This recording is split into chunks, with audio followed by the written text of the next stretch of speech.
VVT, heading लगाएंगे VVT,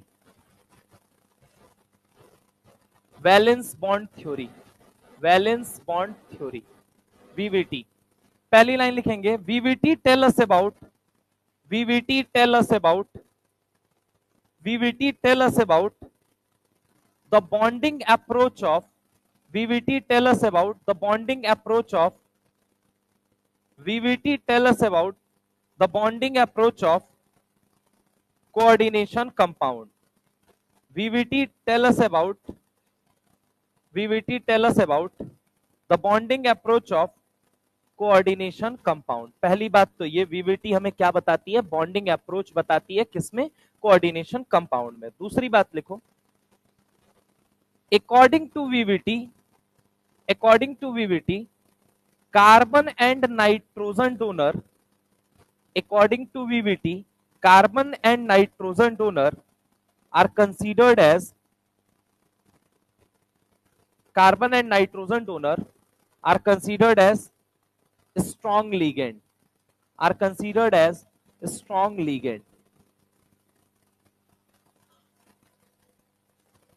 दूसरी बात लिखोगे according to VVT, according to VVT oxygen, sulphur and halogen are considered as weak filled ligand, are considered as weak filled ligand, and halogen are considered as weak filled ligand, weak filled ligand। अगली बात लिखो s electron, outer s electron, according to VVT outer s electron, according to VVT outer s electron can be transferred to inner d electron, inner d electron, inner d orbital, inner d orbital लिखना, electron थोड़ी, inner d orbital can be transferred, according to VVT outer s electron can be transferred to inner d orbital, inner d orbital। एक और बात लिखिए last, in case of, in case of, in case of strong ligand, in case of strong ligand central metal atom, central metal atom का electron, central metal atom का electron distribution change हो जाता है, central metal का, central metal atom का electron या electronic distribution change हो जाता है, इलेक्ट्रॉनिक डिस्ट्रीब्यूशन चेंज हो जाता है by pairing of, by pairing of unpaired electron, by pairing of unpaired electron, unpaired electron. अगली बात लिखो according to VVT, according to VBT central metal atom का electronic distribution, according to VBT central metal atom का electronic distribution अगर वो first transition series का है, अगर वो फर्स्ट ट्रांजिशन सीरीज का है तो चेंज हो भी सकता है, तो चेंज हो भी सकता है या नहीं भी हो सकता है, या नहीं भी हो सकता है। लेकिन, लेकिन अगली लाइन में लिखोगे ये बात, लेकिन अगली लाइन में, अगली लाइन में मतलब तो अगला पॉइंट बना के, लेकिन अगर ट्रांजिशन मेटल, अगर ट्रांजिशन मेटल सेकेंड या थर्ड ट्रांजिशन सीरीज का है, ट्रांजिशन मेटल सेकेंड या थर्ड ट्रांजिशन सीरीज का है तो उसका तो उसका नेचर, सॉरी उसका इलेक्ट्रॉनिक डिस्ट्रीब्यूशन चेंज होगा ही irrespective of ligand, irrespective of ligand, irrespective of ligand, irrespective of ligand. मतलब लीगेंड का कैसा भी नेचर हो, वो वीक फील्ड हो या स्ट्रॉन्ग फील्ड हो, उन दोनों को क्या माना जाएगा कि हाँ irrespective of nature of ligand वो इलेक्ट्रॉनिक डिस्ट्रीब्यूशन चेंज करेंगे ही करेंगे। आइए अब एक एक चीज को ढंग से समझते हैं। यहां पे सबसे पहली चीज मैंने आपसे क्या बात बोली कि वीवीटी आपको क्या बताती है, बेसिकली बॉन्डिंग अप्रोच बताती है। अब बॉन्डिंग अप्रोच का मतलब क्या है, तो बॉन्डिंग अप्रोच का मतलब समझो। पहली चीज, बॉन्डिंग अप्रोच का मतलब ये है, स्पेटियल अरेंजमेंट आप लोगों ने सुना है, सुना है स्पेटियल अरेंजमेंट। स्पेशियल अरेंजमेंट क्या क्या है कि अगर मान लीजिए कोऑर्डिनेशन नंबर कितना है, कोऑर्डिनेशन नंबर लेट सपोज 4 है, तो 4 में कितने केसेस बनते हैं, 2 केसेस। एक कौन सा बनता है बोलिए जल्दी, स्क्वायर प्लानर। एक कौन सा बनता है, स्क्वायर प्लानर। और एक कौन सा बनता है, टेट्राहेड्रल। ये सबको पता है कि ये दो तरह की ज्योमेट्री ऑक्यूपाई करते हैं, वन इज टेट्राहेड्रल और वन इज स्क्वायर प्लानर। तो अगर हम बात करें कि इनका हाइब्रिडाइजेशन क्या होगा, इनका मैग्नेटिक नेचर क्या होगा, इनका अगर हम बात करें बॉन्डिंग पैटर्न क्या होगा, इनका शेप क्या होगा, ये सारी बातें किसने बताई, वीवीटी ने बताई। तो अगर हम बात करें कोऑर्डिनेशन नंबर 4 है, तो या तो वो टेट्राहेड्रल हो सकता है या वो क्या हो सकता है, स्क्वायर प्लानर। अगर मैंने कहा कोऑर्डिनेशन नंबर मान लीजिए किसी का 6 है, मतलब उसका शेप कैसा होगा बताइए, तो ऑक्टाहेड्रल होगा। क्या होगा, ऑक्टाहेड्रल। अब वीवीटी ये बताती है कि ये स्क्वायर प्लेनर है, ये टेट्राहेड्रल है और ये ऑक्टाहेड्रल है, तो कैसे है। तो वो कहती क्या है, जो स्क्वायर प्लेनर है उसका हाइब्रिडाइजेशन हमेशा क्या होगा, DsP2। क्या होगा बोलिए जल्दी, DsP2। वो कहती है अगर जो टेट्राहेड्रल है उसका हाइब्रिडाइजेशन sp3 होगा। क्या होगा बोलिए जल्दी, sp3। और जो ऑक्टाहेड्रल है, अब एक बात बताओ, उसको ऑब्वियस है कितने ऑर्बिटल की जरूरत है, 6, एक s, 3 p और 2 d। या तो हो सकता है वो बाहर का दोनों डी यूज कर रहा हो या फिर वो कहां का यूज कर रहा हो, अंदर का। अरे हाँ ना बोलो। तो यानी कि इसका हाइब्रिडाइजेशन क्या हो सकता है, sp3d2। या फिर हो सकता है उसका हाइब्रिडाइजेशन क्या हो, D2sp3। अगर बाहर वाला डी यूज किया तो इसको क्या बोलेंगे, आउटर डी कॉम्प्लेक्स। क्या बोलेंगे, आउटर डी कॉम्प्लेक्स। अगर मान लो अंदर वाला डी यूज किया भाई ने, तो क्या बोलेंगे, इनर डी कॉम्प्लेक्स। क्या बोलेंगे, इनर डी कॉम्प्लेक्स। एक होता है आउटर डी कॉम्प्लेक्स और एक कौन सा होता है, इनर डी कॉम्प्लेक्स। तो वीवीटी से पूछा गया रीजन क्या है इसका, बोला रीजन हमको नहीं पता है, बस आप मान लीजिए कि जो बाहर वाला डी यूज कर रहा है उसको आउटर डी कॉम्प्लेक्स बोलेंगे, जो अंदर वाला डी यूज कर रहा है उसको इनर डी कॉम्प्लेक्स बोलेंगे।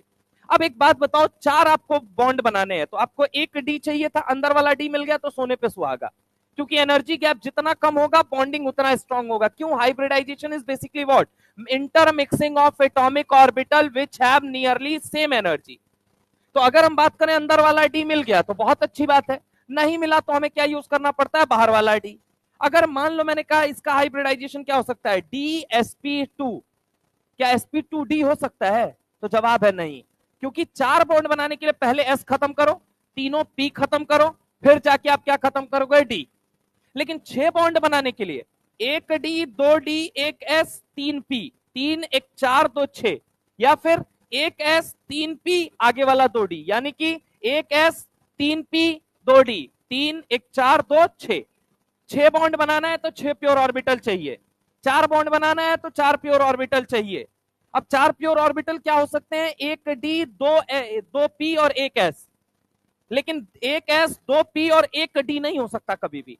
जब भी होगा वो क्या होगा, 1s 3p और क्या हो जाएगा, एक क्या हो जाएगा। अगर मान लो आपको बनाना है तो 1d यूज कर लिया तब तो 5 ऑर्बिटल आ गया ना, s p कितना है 3 और d कितना है 1, तो 5 ऑर्बिटल हो गए। 4 बनाने के लिए आप क्या यूज कर सकते हो, या तो sp3 और नहीं तो क्या यूज कर सकते हो, dsp2। अगर मान लो dsp3 आ रहा है मतलब कोऑर्डिनेशन नंबर कंफर्म है कितना होगा, 5। कंफर्म है 5 होगा। बस इतनी ही बात वीवीटी कहती है, इसके अलावा कुछ नहीं। अच्छा एक बात मुझे बताओ, क्या जितना भी हाइब्रिडाइजेशन है सबके अंदर s का यूज आ रहा है या नहीं आ रहा है, DsP2 में आ रहा है, sp3 में आ रहा है, sp3d2 में आ रहा है, D2sp3 में आ रहा है, अगर कोऑर्डिनेशन नंबर 5 हुआ तो क्या बन जाएगा, DsP3 या sp3d, यही बनेगा कि नहीं बनेगा। तो इसके अंदर कितना, आप मुझे बताइए, कोऑर्डिनेशन नंबर 5 है तो 5 प्योर ऑर्बिटल चाहिए, यानी s में अगर इलेक्ट्रॉन प्रेजेंट रहा तो क्या उसको खाली कराना पड़ेगा या नहीं कराना पड़ेगा। बस यही बात वीवीटी कहती है, इसके अलावा वीवीटी आपको कोई बात नहीं समझाती है। वो स्पेटियल अरेंजमेंट और उनका हाइब्रिडाइजेशन कैसे आया, बस यही बात समझाती है। और ये सारी बातें आपको निकालना आता है अगर आपको डीएनएफ ब्लॉक पूरी तरीके से आता है तो अब जरा गौर से सुनिएगा। सबसे पहली चीज बॉन्डिंग अप्रोच बताती है, इसके अलावा वीवीटी कुछ नहीं बताती है। बहुत सारी बातें ऐसी हैं, इसने कोई लॉजिक नहीं दिया, इसने कहा बस मान लो। जैसे कार्बन और नाइट्रोजन डोनर को इसने कहा स्ट्रॉन्ग लिगेंड मान लो, सीएफटी ने जाके जवाब दिया कि क्यों स्ट्रॉन्ग लिगेंड मान लो। सीएफटी ने यह कहा कि कार्बन, नाइट्रोजन, ऑक्सीजन और हेलोजन ये चारों के चारों एक पीरियड के एलिमेंट हैं, तो ऑब्वियस है लेफ्ट टू राइट जाओगे साइज घटेगी और ईएन बढ़ेगा, तो इलेक्ट्रॉन कौन देना चाहेगा जल्दी, जिसका ईएन कम। तो कार्बन और नाइट्रोजन का ईएन कम है, इसलिए ये कैसे काम करते हैं, स्ट्रॉन्ग लिगेंड। जबकि ऑक्सीजन और हेलोजन कैसे काम करते हैं, वीक लिगेंड। समझे बात को।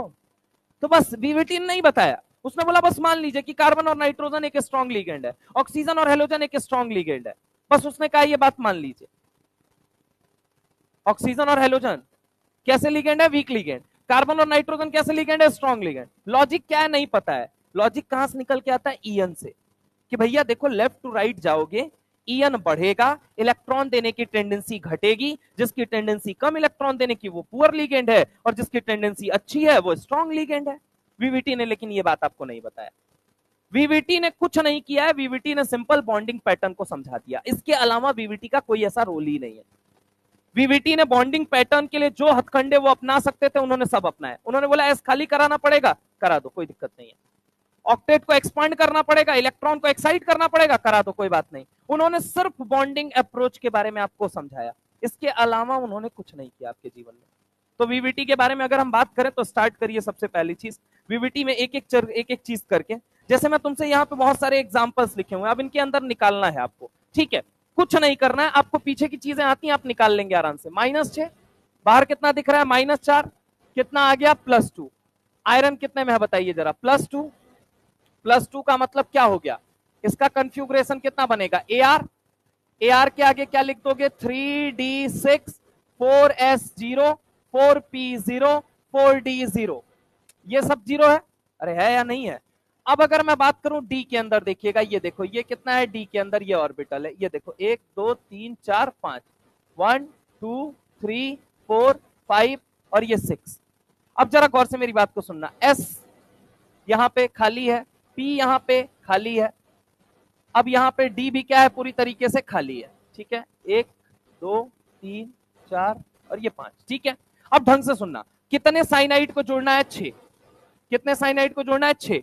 6 के लिए क्या चाहिए आपको, या तो अंदर वाला 2D खाली छोड़ो या बाहर वाला 2D खाली छोड़ो। वीवीटी ने क्या बोला है, अभी देखो वहां पे मैंने लिखा है, इलेक्ट्रॉन का कॉन्ट्रैक्शन होगा या नहीं होगा, पहले देखो पेयरिंग वाली बात कहीं लिखवाई है, कहां लिखवाई है, पॉइंट नंबर बोलो।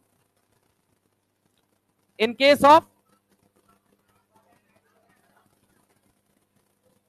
स्ट्रॉन्ग लिगेंड के केस में क्या कहती है कि भाई देखो ये 6 को जोड़ना है, तो अब 2 ही कंडीशन पॉसिबल है, D2sp3 बनाओ या sp3d2 बनाओ। अगर ये लिगेंड कैसा हुआ, स्ट्रॉन्ग लिगेंड हुआ, तो ये क्या करेगा, ये इस इलेक्ट्रॉन को उठा के अंदर भेजेगा, इस इलेक्ट्रॉन को उठा के अंदर भेजेगा। इससे क्या हो गया सर, इससे मेरे अंदर वाले 2D खाली हो गए, ये 2D, ठीक है, ये 2D खाली हो गए। आगे का कौन खाली हो गया, S, ये कौन खाली हो गया, P, ये कौन खाली हो गया, P, ये कौन खाली हो गया, P। 1 2 3 4 5 6 मेरे ऑर्बिटल खाली हो गए। अब ये 6 ऑर्बिटल मर्ज हो जाएंगे आपस में, ये 6 ऑर्बिटल क्या कर जाएंगे, मर्ज हो जाएंगे, और मर्ज होने के बाद से ये किसको जन्म देंगे, ये आपका देंगे D D S P P P। अब देखो एक साइनाइड कहां जाके जुड़ेगा, तो साइनाइड क्या है, एक लिगेंड है, और साइनाइड के पास क्या है, इलेक्ट्रॉन पेयर है। इलेक्ट्रॉन पेयर का मतलब क्या हो गया, 2 इलेक्ट्रॉन, तो एक इलेक्ट्रॉन सामने वाले को देगा, एक इलेक्ट्रॉन सामने वाले को, एक इलेक्ट्रॉन सामने वाले को, एक इलेक्ट्रॉन सामने वाले को, एक इलेक्ट्रॉन सामने वाले को, एक इलेक्ट्रॉन सामने वाले को, एक इलेक्ट्रॉन सामने वाले को, उसने दे दिया 6 के 6 साइनाइड ने, और एक इलेक्ट्रॉन अपने पास रखा सबने। तो यहां पे क्या बन गया, यहां पे D2sp3, यानी इसका हाइब्रिडाइजेशन क्या बन गया, D2sp3। बॉन्डिंग पैटर्न को बस समझाती है वीवीटी, अब उस बेसिस पे इसका हाइब्रिडाइजेशन कितना आ जाता है, D2sp3। अब अगर हम बात करें कि एक बात मुझे बताइए, क्या यहाँ पे ये लिगेंड कैसा है, स्ट्रॉन्ग लिगेंड है, तो इसने पेयरिंग करा दी, पेयरिंग करा दी तो इसकी हालत कैसी दिखेगी, 2 4 6 दिखेगी या नहीं दिखेगी। अनपेयर्ड इलेक्ट्रॉन बताइए कितने दिख रहे हैं। अबे मूर्ख हो काबे, ये कौन जुड़ा है, साइनाइड जुड़ा है यहाँ पे। अबे वही तो बात बता रहा हूं, एक इलेक्ट्रॉन अपने पास रखेगा, एक इलेक्ट्रॉन सामने वाले को देगा, तो यहाँ पे ये क्या बन गया, Cn। यहाँ पे क्या बन गया, Cn। और एक इलेक्ट्रॉन यहाँ पे इनका भी तो लगा है भाई, एक इलेक्ट्रॉन कहाँ पे, इनका भी तो लगा है, ये देखो एक इलेक्ट्रॉन इनका भी तो लगा है जो गुलाबी कलर से बना रखा है, एक इलेक्ट्रॉन तो इनका भी लग रहा है ना, तो ये तो जुड़ गए। तो अनपेयर्ड इलेक्ट्रॉन कितने बचे ये मुझे बताओ, 6 कहां से बच गए भाई, अनपेयर्ड इलेक्ट्रॉन कहां है अब। अब वो बॉन्डेड इलेक्ट्रॉन लिगेंड कहां जुड़ेगा, कैसे जुड़ेगा, एगो इलेक्ट्रॉन अपने पास रखेगा, एगो सामने वाले को देगा, साइनाइड कैसे जुड़ेगा, Cn माइनस है ना, माइनस का मतलब कितना इलेक्ट्रॉन होता है, 2, एगो तुमको दिए एगो अपने पास रखे, बन गया एगो बॉन्ड। समझे बात को, ये नेगेटिव चार्ज का मतलब 2 इलेक्ट्रॉन हुआ, एक तो खुद का इलेक्ट्रॉन, एक छीना हुआ इलेक्ट्रॉन है जिसकी वजह से वो नेगेटिव है, हाँ है ना। अब उसने एक इलेक्ट्रॉन पकड़ा दिया उनको और एक इलेक्ट्रॉन अपने पास रखा, 2 बॉन्ड बनाने के लिए कितने इलेक्ट्रॉन चाहिए, तो एक बॉन्ड बनाने के लिए कितने इलेक्ट्रॉन, 2, एक अपने पास रखा, एक सामने वाले को दे दिया, तो ये तो पेयर्ड इलेक्ट्रॉन हो गया ना भाई।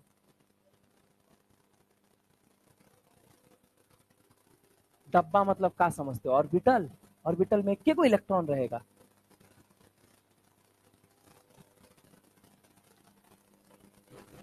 इतना दिन से केमिस्ट्री पढ़ कैसे रहे थे बे। अरे गजब बात करते हो यार, बीएमओ बॉन्डिंग मॉलिक्यूलर ऑर्बिटल के जरिए बॉन्ड बनता है ना बाबू। तो एक बात बताओ, ये लोग जो बॉन्ड बनाए हैं, ये लोग जो बॉन्ड बनाए हैं, अकेले अनपेयर्ड इलेक्ट्रॉन से बॉन्ड बना लेंगे, उस ऑर्बिटल में एक ही इलेक्ट्रॉन होगा, बीएमओ में कितना इलेक्ट्रॉन होगा। अगर मान लो ये कौन है, आयरन है ना, अब देखो यहाँ पे आयरन है, तो आयरन का किससे बना होगा बॉन्ड, Cn से, किससे बना होगा, Cn से, इन्हीं से बन रहा है कि नहीं बन रहा है, एक Cn यहां जुड़ रहा है, एक Cn यहां जुड़ रहा है, एक Cn यहां जुड़ रहा है, एक Cn यहां जुड़ रहा है, एक Cn यहां जुड़ रहा है, एक Cn यहां जुड़ रहा है। अब ढंग से देखो, एक इलेक्ट्रॉन किसका है, इस Cn का है, एक इलेक्ट्रॉन किसका है, उस Cn का है, एक इलेक्ट्रॉन इस Cn का है, एक इलेक्ट्रॉन उस Cn का है, एक इलेक्ट्रॉन इस Cn का है, एक इलेक्ट्रॉन उस Cn का है, एक इलेक्ट्रॉन अगर हम बात करें, ये देखो Cn, और एक इलेक्ट्रॉन किसको दिया, आयरन को पकड़ाया हुआ है Cn, और यहाँ पे अगर हम बात करें तो इलेक्ट्रॉन किसको पकड़ाया हुआ है, आयरन। अब ये ऑर्बिटल मैं दिखा रहा हूं भाई, कि ये जो ऑर्बिटल का उपयोग कर रहा है, होंगे उसमें कितना इलेक्ट्रॉन, 2 को ना, समझ गए। तो ये सब क्या है, पेयर्ड है, इनको मत अनपेयर्ड सोच लेना, ठीक है, ये पेयर्ड होते हैं सारे के सारे, वरना तो लिगेंड जुड़ेगा कैसे। ठीक है, तो अब एक बात तो, ये अंदर वाले जो थे, अंदर वाले भी क्या हो चुके हैं, 2 4 6, बाकी 2 खाली हुए थे, तो वो 2 डी तो यूज में आ गए, एस यूज में आ गया, पी यूज में आ गया, नंबर ऑफ अनपेयर्ड इलेक्ट्रॉन, तो 0 हो गया नंबर ऑफ अनपेयर्ड इलेक्ट्रॉन। अगर मैं बात करता हूं नंबर ऑफ अनपेयर्ड इलेक्ट्रॉन अगर कितना हो गया, 0। तो एक बात मुझे सोच के बताओ, ये पैरामैग्नेटिक रहा या diamagnetic, generally unpaired electron containing species are paramagnetic in nature, तो ये कैसा हो गया, डायामैग्नेटिक, ये कैसा हो गया, डाया। अगर मान लो अंदर वाला डी यूज किया है तो नाम क्या बन गया, इनर डी, कॉम्प्लेक्स नाम बन गया। बस इतनी बात आपको वीवीटी समझाती है। अगला वाला सवाल करके बताइए, COF6-3, यहाँ पे ये देखो -6 है, ये कितने में आ गया, +3, अब उधर चला गया -3, तो अब इसका बताओ क्या होगा, COF6-3, COF6-3, पेन कॉपी चलाइए और पेन कॉपी पे करके बताइए।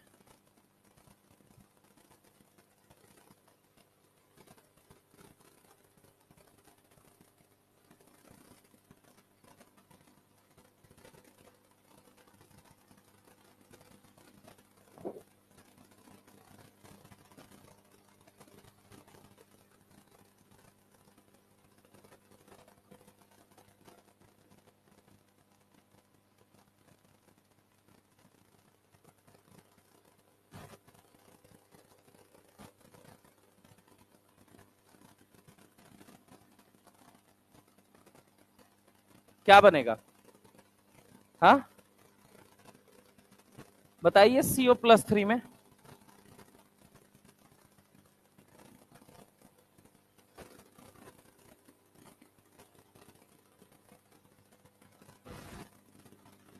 देखिए इधर देखिए, COF6 की अगर हम बात करते हैं दूसरे सवाल की, तो ये क्या है, COF6-3। कोबाल्ट कितने में है, +3 में। +3 का मतलब एटॉमिक नंबर 27। अब यहां पे अगर हम बात करते हैं, ये क्या बना, AR, आगे क्या बन जाएगा बताओ जरा, 3D, बोलो क्या बनेगा, 3D। एक बात बताओ, 27 का मतलब क्या हुआ, 18, 2 20, 20 और 7 27। 27 में से कितना इलेक्ट्रॉन घटाओ, 3, तो 2 यहां से गायब करो, एक यहां से गायब करो, ये क्या बन गया, 3D6। अब ये भी 3D6 है, पिछला वाला भी 3D6 ही था, कोई दिक्कत नहीं। अब यहाँ पे ढंग से देखना क्या होगा, 1 electron, 2 electron, 3 electron, 4 electron, 5 electron, 6 electron, और यहाँ पे क्या हो गया, 6 इलेक्ट्रॉन है। अब यहाँ पे आगे क्या खाली है आपका, 4s खाली है, फिर उसके बाद क्या खाली है, 4p खाली है, फिर आगे क्या खाली है, 4d खाली है। ठीक है, ये क्या खाली है, 4d खाली है। यहाँ पे जरा गौर सुनना, अब ये 4s खाली है, ये 4p खाली है, ये क्या खाली है, 4d, और ये क्या है बोलो जल्दी, 3d। अब कितने फ्लोरीन को जोड़ना है इस बार, 6 फ्लोरीन को।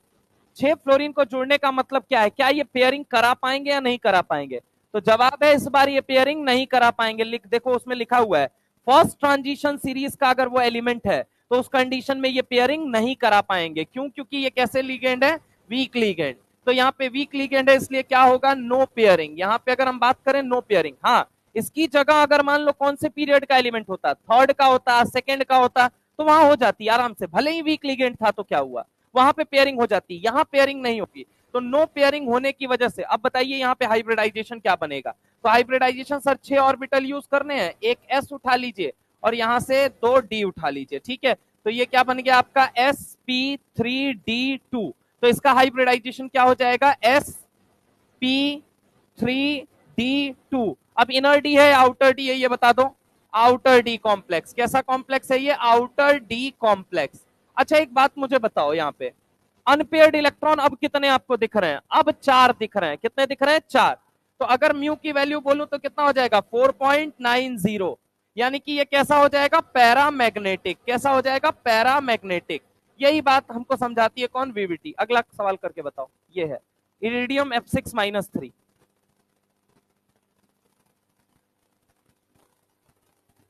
इरिडियम F6-3 करके बताइए ये क्वेश्चन।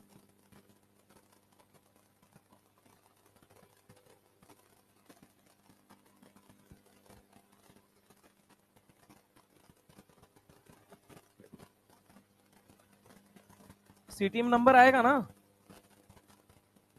हाँ सीटी क्यूमुलेटिव टेस्ट कल है ना, नंबर ले आओगे ना 500 के ऊपर।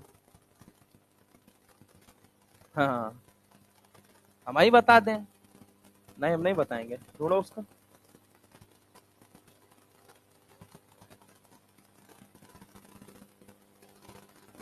पहली गलती यहीं से नजर आई कि एटॉमिक नंबर याद रखो जितने भी वो हैं, और मैं बताऊंगा उनका कुछ कुछ का एटॉमिक नंबर आपको याद होना चाहिए, क्योंकि ब्लैंक कैसे ही मारोगे तो पढ़ चुके हो, सब कुछ पढ़ चुके हो, लेकिन फिर भी नहीं कर पा रहे हो, ये प्रॉब्लम। इसीलिए मैं कह रहा हूँ कल सीटी में 500 नंबर से ऊपर ले आना, कम से कम 500 नंबर से ऊपर ले आना, कम से कम 450 से ऊपर ले आना, बस 450 से ऊपर ले आना, इतना तो ले आओगे ना यार। उससे कम आएगा ना तो समझो बहुत कमी है, काम करो उस पर। काम करने का मतलब रिवीजन को आपको बहुत नीड है, बहुत एक्सट्रीम नीड है आपको रिवीजन का। अगर 450 से नंबर कम आएगा, ऊपर आएगा तो हाँ ठीक है, मेहनत बढ़ाओ थोड़ा और, क्वेश्चन प्रैक्टिस बढ़ाओ, एविनेंस बढ़ाओ। अगर 600 से ऊपर आ जाए तो माइनर लेवल पे काम करो, लेकिन मुझे उम्मीद है 650 से ऊपर वाला बच्चा अभी है नहीं यहाँ पे, उस वाले बैच से आ जाएगा। लेकिन इधर थोड़ा सा मैं इसीलिए टारगेट दे रहा हूँ 450 से ऊपर लेके आओ नंबर। 450 से ऊपर आ गया नंबर मतलब कि ठीक है, 450 से कम आया, रिवीजन की बहुत कमी है, रिवीजन खूब करिए। 450 से ऊपर आया, क्वेश्चन प्रैक्टिस की कमी है, खूब क्वेश्चन प्रैक्टिस करिए। 550 से ऊपर आया, माइनर टिनी इंफॉर्मेशन की दिक्कत है, काम करिए उस पर, खासकर specially in case of biology, ठीक है। तब उसमें बायोलॉजी वाला ही नंबर काटता है जनरली, क्योंकि 100 550 का मतलब ये है ratio, 150 number physics, 150 number chemistry.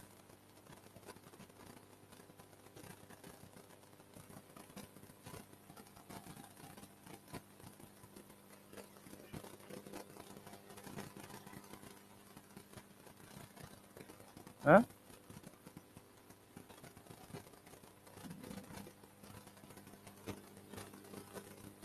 तो सेम ही आएगा।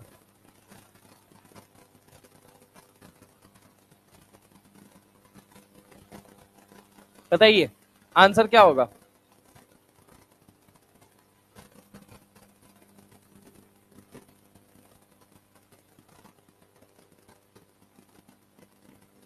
इरिडियम का एटॉमिक नंबर पहले बताओ। हाँ हाँ, 81 ना। बहुत बढ़िया बेटा, बहुत तरक्की करोगे, टेंशन मत लो, बहुत बढ़िया तरक्की करोगे आप लोग। ठीक है, कितना होगा? 77। बहुत बढ़िया बेटा।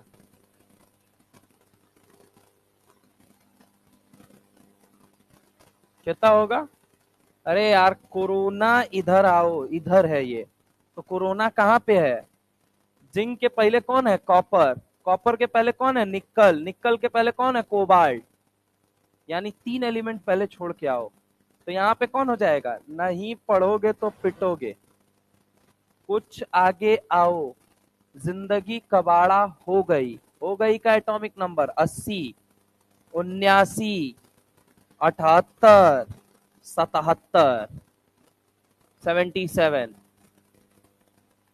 बताइए अब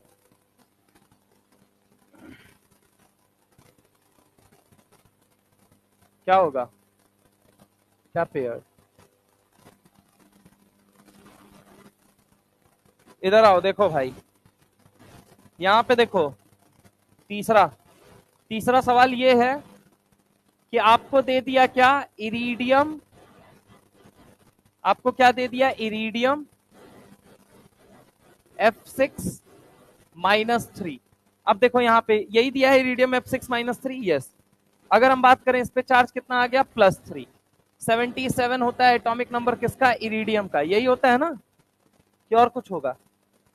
ठीक है, अब इधर आ जाओ। यहाँ पे सबसे पहले कन्फ्यूग्रेशन क्या बनेगा? जेनॉन। कि जेनॉन के बाद भी कुछ बनेगा? नहीं, उसके बाद से तो 86 नंबर आ जाता है। अब यहाँ पे 77 है तो क्या बनेगा? यहाँ पे 54 हो गया। 54 के बाद क्या हो गया? 4F14 पहले कर लो। क्या कर लो? 4F14। 54 4 58, 58 10 68। 68 के बाद क्या हो गया तुम्हारा? यहाँ पे 6D है, और कौन सा है? 6D है, अच्छा हाँ। और कौन सा है? 5 नहीं 7S है। क्या हो जाएगा? 7S। तो अब देखो ये कितना हो गया? 54 2 56। अरे रुको तो पहले, 54 2 56, 56 और 4 60, 60 और 10 70, 70 और 8 कितना हो गया? 78। लेकिन 5D8 एग्जिस्ट नहीं करता है। करता है क्या? नहीं करता है। अगर मैं तुमसे बात करता हूं तो यहाँ पे देखो ये क्या हो गया? 54 2 56, 2 इलेक्ट्रॉन गायब कर दिया आपने। अरे किया या नहीं किया? अब क्या करेंगे? 2 इलेक्ट्रॉन गायब करेंगे तो 1 इलेक्ट्रॉन यहां से गायब हुआ, 1 इलेक्ट्रॉन यहां से गायब हुआ, और एक और इलेक्ट्रॉन गायब होगा। मतलब ओवरऑल ये कितना हो जाएगा? ये मुझे सोच के बताओ, कितना हो जाएगा? अगर मान लो, एक बात मुझे बताओ, 77 में कितना इलेक्ट्रॉन मुझे रखना है? 74 ही इलेक्ट्रॉन रखना है ना, 74 ही ना। 3 प्लस का मतलब क्या हो गया? 74 इलेक्ट्रॉन। 54 रख दिया, 54 के बाद कितना हो गया? 58, 58 10 68, 68 और 6 74। कन्फ्यूग्रेशन घूम फिर के कितना आया? 4D6, सॉरी 6D6 आया। अब बस निकाल लो, 7S खाली है, 7P खाली है, और 7D खाली है। अब बताओ आंसर क्या हो जाएगा? तो 6D6 का मतलब कितने इलेक्ट्रॉन हो गए बताइए जरा? 6D6 का मतलब 1 2 3 4 5 6। हाँ मतलब वही, इधर आ जाओ। 5D, अच्छा हाँ सॉरी, 5D6, 5D6। और ये कितना? नहीं यार, पी के बैठा हुआ है काबे। 7 है, 6 है, और यहाँ पे क्या हो जाएगा? नहीं नहीं नहीं नहीं नहीं, 5D6, 6S0, 6P0, 6D0। ठीक है, अब ये कितना हो गया? 5D6, यानी कि 1 2 3 4 5 6 इलेक्ट्रॉन हो गए। आगे का क्या खाली है? S खाली है। उसके आगे का क्या खाली है? P खाली है। लेकिन आप एक चीज सोच के बताओ, कौन सी ट्रांजिशन सीरीज का ये एलिमेंट है? कौन से ट्रांजिशन सीरीज? सेकेंड या थर्ड, कुछ पॉइंट लिखवा है उसके अंदर, जाओ पढ़ो क्या लिखवा है। अगर लेकिन लेकिन सेकेंड या थर्ड ट्रांजिशन सीरीज का है तो वीक लिगेंड भी उसके साथ कैसा काम करेगा? स्ट्रॉन्ग। यानी कि अब ये देखो, अब पीछे वाला केस था, पीछे वाले केस से क्यों उसको रिलेट किया जा रहा है? पीछे वाले में जैसे ये फ्लोरीन था, ये पेयरिंग नहीं करा पा रहा था। क्यों नहीं करा पा रहा था? क्योंकि वो कौन सी ट्रांजिशन सीरीज का एलिमेंट है? फर्स्ट। लेकिन अगर सेकेंड या थर्ड ट्रांजिशन सीरीज का आपने एलिमेंट ले लिया तो यही वीक लिगेंड अब किसकी तरह काम करेगा? स्ट्रॉन्ग। और यहां पेयरिंग करवा देगा। तो सवाल पूछेगा कि एक बात बताइए, COF6-3 उसी ग्रुप का मेंबर है, उसको मैं लेता हूं तो हाइब्रिडाइजेशन कितना आ जाता है? sp3d2। लेकिन अगर उसी मेंबर, उसी ग्रुप के मेंबर को लेता हूं IRF6-3 तो इसका हाइब्रिडाइजेशन बदल जा रहा है। क्यों बदल जा रहा है? क्योंकि फर्स्ट ट्रांजिशन सीरीज के एलिमेंट के साथ जो वीक लिगेंड होते हैं वो वीक की तरह काम करते हैं, लेकिन जो सेकेंड और थर्ड ट्रांजिशन सीरीज के हैं उनके साथ ये कैसा काम करने लगते हैं? स्ट्रॉन्ग। मतलब यहाँ पे देखो, वैसे तो पेयरिंग कराना चाहिए, फ्लोरीन को देख के क्या कहना चाहिए? पेयरिंग कराएगा या नहीं कराएगा? आंसर है नहीं कराएगा, इन जनरल नहीं कराएगा। लेकिन यहाँ पे पेयरिंग कराने में वो सक्षम रहेगा क्योंकि ये कौन सी सीरीज का एलिमेंट है? Third transition series. तो इनके अंदर क्या होता है ऐसा? लेंथेनॉइड कॉन्ट्रैक्शन, यार बताया था, साइज छोटी होती है, लिगेंड को ज्यादा अप्रोच करने देंगे। समझे मेरी बात को? तो सिर्फ लीगेंड कितना अट्रैक्ट मतलब डोनेट करना चाहता है इससे नहीं डिफाइन होता है कि लीगेंड तगड़ा है या कमजोर है। सामने वाला उसको बुला कितना रहा है इस पे भी डिपेंड करता है। अब आपकी साइज छोटी हो गई तो न्यूक्लियस का होल्ड ज्यादा हो गया, आपकी तरफ लीगेंड ने अप्रोच किया, आपने कहा जल्दी आओ, तेजी से आओ, तेजी से आओ, तो भी तो आप लीगेंड को स्ट्रॉन्ग बना रहे हो। ये रीजन होता है कि 4D और 5D वाली जो एलिमेंट होते हैं ना, इनके केस में वीक लीगेंड भी स्ट्रॉन्ग की तरह काम करता है। अरे भाई एक बात बताओ, आप हो सकता है कि आपके मतलब आप क्या एग्जांपल दूं, छोड़िए, आपकी वाइफ का बच्चा हो, है ना? एक मिनट मेरी बात सुनना। मान लो डिंपल की वाइफ का बच्चा हो, ठीक है, लेट सपोज डिंपल हाँ बाप बना आज, समझ रहे हो? अब ये थोड़ी होगा कि ये कहेंगे मेरी वाइफ जब मुझे बुलाएगी तो ही मैं उसके निकासन कार्यक्रम में जाऊंगा। हाँ या ना? कर्तव्य बनता है, दोनों एंड पे कर्तव्य बनता है ना। लीगेंड कितना दे रहा है इस बात से ही नहीं डिसाइड होगा कि वो स्ट्रांग है या वो वीक है। सामने वाला उसको बुला कितना रहा है इस बात पे भी डिपेंड करेगा। समझ रहे हो? अरे समझे भाई बात को। मान लो तुम अपने दोस्त के भैया की शादी में जाने के लिए बहुत ज्यादा इच्छुक हो। अब ठीक है एग्जांपल, ठीक है, मान लो तुम अपने दोस्त की भैया की शादी में जाने के लिए बहुत ज्यादा इच्छुक हो। तुम्हारा दोस्त कहे कि अरे ये तो मेरा बेस्ट फ्रेंड है, मतलब मेरे मतलब बिना बोले मेरे से ज्यादा ये मेरे भैया की शादी में एक्साइटेड रहता है, हाँ या ना? तो तुम उसके अच्छे दोस्त कब होगे? जब तुम भी उसी एक्साइटमेंट के साथ उसको बुलाओ। अरे हाँ ना बोलो। उस रिलेशन में तुम चार चांद कब लगा दोगे? जब बुलाओगे नहीं, उतने ही मन से उसको बुलाओगे। तो लीगेंड कितना डोनेट कर रहा है इससे नहीं डिफाइन होगा कि वो स्ट्रॉन्ग लीगेंड है या नहीं है। इसी बात से सिर्फ नहीं डिफाइन होगा, सामने वाला मेटल उसको अप्रोच कितना कर रहा है। इनको क्या हो गया है आज? कोई समस्या वस्या है क्या?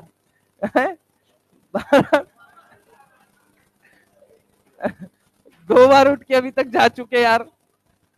हा? अच्छा कॉल आया होगा, किसका? अच्छा चलो कोई बात नहीं, लेकिन ऐसे उठ उठ के जाना शुभ संकेत नहीं है यार।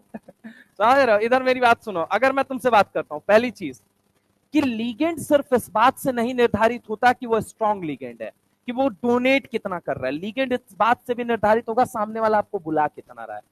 आप बहुत स्ट्रॉन्ग लीगेंड है, सामने वाला आपको बुला ही नहीं रहा है, सामने वाला आपको बुला ही नहीं रहा है, आप बहुत स्ट्रॉन्ग लीगेंड है, क्या मतलब है? आप बहुत कमजोर लीगेंड, लेकिन सामने वाला एकदम एकदम हाथ पांव जोड़ के एकदम बुला रहा है आपको, मतलब आपके उसके लिए क्या है? स्ट्रॉन्ग लीगेंड है, भगवान है आप उसके लिए। बहुत सिंपल सी बात है। तो इस बात से नहीं मतलब वो कहा जाता है, डिनोट किया जाता है कि स्ट्रॉन्ग लिगेंड सिर्फ डोनेशन कैपेसिटी पे देखेंगे, सामने वाला मेटल आयन आपको अप्रोच कितना दे रहा है। अब 4D और 5D के साथ प्रॉब्लम क्या है? लेंथेनॉइड है, कॉन्ट्रैक्शन इनके अंदर, साइज है इनकी छोटी, और साइज जैसे ही ऑलमोस्ट सिमिलर होने की वजह से इनका न्यूक्लियर चार्ज क्या हो गया? हावी हो गया इनके ऊपर कंपेयर टू 3D। तो इनके कांटेक्ट में लिगेंड आए, खट से ये पकड़ के अपनी तरफ अट्रैक्ट करेंगे। खट से अपनी तरफ अट्रैक्ट करेंगे। तो उस कंडीशन में लिगेंड किसकी तरह बिहेव करने लगेगा? स्ट्रॉन्ग। समझ रहे हो मेरी बात को? तो यही रिलेटिव है बातें। तो यहाँ पे देखो 6 फ्लोरीन आए, कोरोना के केस में नहीं हुए, इधर हो गए।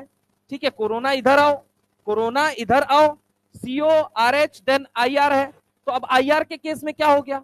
ये कैसा लिगेंड हो गया? स्ट्रॉन्ग। और सीओ के केस में कैसा लिगेंड हो गया? वीक। तो याद रखिएगा ये क्लासिफिकेशन है फर्स्ट ट्रांजिशन सीरीज, सेकेंड और थर्ड ट्रांजिशन सीरीज। तो याद रखिए यहाँ पे अब फ्लोरीन किसकी तरह बिहेव करेगा? Behave as strong ligand. Behave as strong ligand. क्यों स्ट्रॉन्ग लिगेंड की तरह बिहेव करेगा बताना जरा। As central metal belongs from, अगर हम बात करें as central metal belongs to third transition series. Third transition series से बिलोंग करेगा। तो यहां पे क्या हो जाएगा? अब ये पेयरिंग करा देगा। पेयरिंग कराने के बाद फ्लोरीन को कितने ऑर्बिटल चाहिए? 6। वो क्या कहेगा? अंदर का 2d दे दो और बाहर का क्या दे दो? अंदर का 2d दे दो, ये 2d दे दो, फिर बाहर का एक s दे दो, और क्या दे दो? p, और क्या दे दो? p, और क्या दे दो? p। यानी हाइब्रिडाइजेशन क्या बन गया? D2sp3। अंदर वाला d यूज हुआ है तो कॉम्प्लेक्स कैसा हो गया? Inner d complex. क्या हो गया? Inner d complex. अगर हम बात करें अनपेयर्ड इलेक्ट्रॉन है या नहीं है, तो जवाब है नहीं है, सब तो पेयर्ड हो गए। तो ये कैसा हो गया? डायामैग्नेटिक। कैसा हो गया? डायामैग्नेटिक। चलिए ये वाला सवाल करके बताइए। अब ये चारों अलग अलग हैं। अब ये सारे कोऑर्डिनेशन नंबर 4 वाले आ गए, वो कोऑर्डिनेशन नंबर वाले 6 वाले थे। अब इनको करके बताइए। देखो कोऑर्डिनेशन नंबर 6 के दौरान सवाल सॉल्व करोगे, 3 बातें याद रखना है। स्ट्रॉन्ग लिगेंड है, पेयरिंग कराएगा। वीक लिगेंड है, पेयरिंग नहीं कराएगा। लेकिन वीक लिगेंड है और थर्ड ट्रांजिशन सीरीज या सेकेंड ट्रांजिशन सीरीज दे दिया तो उसका इलेक्ट्रॉन अट्रैक्ट कर लेगा। कोऑर्डिनेशन नंबर 6 के केस में यही होता है, बस इतनी बात आपको ध्यान रखनी है। अब कोऑर्डिनेशन नंबर 4 के लिए ये चारों सवाल है। अब ये चारों 4 इंफॉर्मेशन तुमको दे जाएंगे अभी।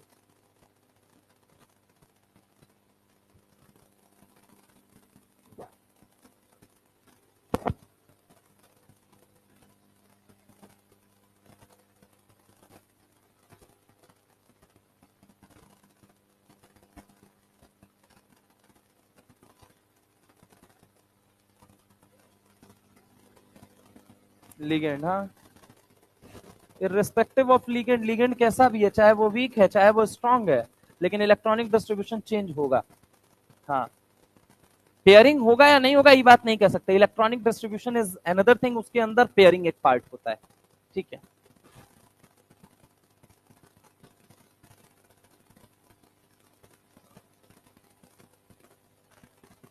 हाँ, sp sp3। चलो देखते हैं कोबाल्ट कितने में है बताना जरा। ये देखो -4, ये कितने में हो गया? +2, वो कितने में चला गया? -2। CO का मतलब ये +2 का मतलब ये हो गया AR 3D7, और ये कितना हो गया? 4S0। है ना? आगे क्या हो गया? 4P0। आगे क्या हो गया? 4D0। अब मैं डायरेक्ट लिख रहा हूं, डायरेक्ट देखते जाना। एक बात तो D7 है, D7 है। मत मुस्कुराओ देख के उसको। यहां पे देखो 1 2 3 4 5, ये कितना हो गया? 6, ये कितना हो गया? 7। अब देखो आपको क्या दिया गया? SCN दिया गया। कितना दिया गया है? 4। SCN कितना दिया गया है? 4। अब एक बात मुझे बताओ, सोच के बताना, CO+2 में है, अब यहां पे क्या होगा? एक बात तो, क्या सल्फर डोनर जो होता है SCN लिखा हुआ है मतलब ये सल्फर डोनर है, NCS लिखा होता नाइट्रोजन डोनर। तो समटाइम तुम कंफ्यूज हो गए। यहीं पे सबसे पहला पॉइंट यही बनेगा कि SCN में S को मानू या N को मानू। तो याद रखना हमेशा जो पहले लिखा जाता है उसको मानते हैं। तो ये बताओ ये वीक लिगेंड है या स्ट्रॉन्ग है? वीक है या स्ट्रॉन्ग है? स्ट्रॉन्ग है। पढ़ी लो नोट सवा तनी पढ़ी लो। सल्फर डोनर को कैसा डोनर बताया है? वीक डोनर बताया है। क्यों वीक क्यों है? ईएन कम होता है, तब तो ये देना चाहिए इलेक्ट्रॉन यार।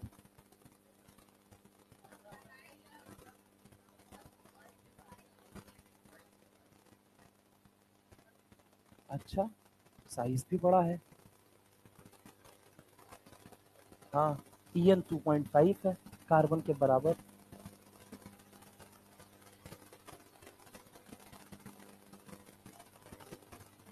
नेगेटिव की तो कहीं बात ही नहीं है, नेगेटिव की तो कहीं बात ही नहीं है।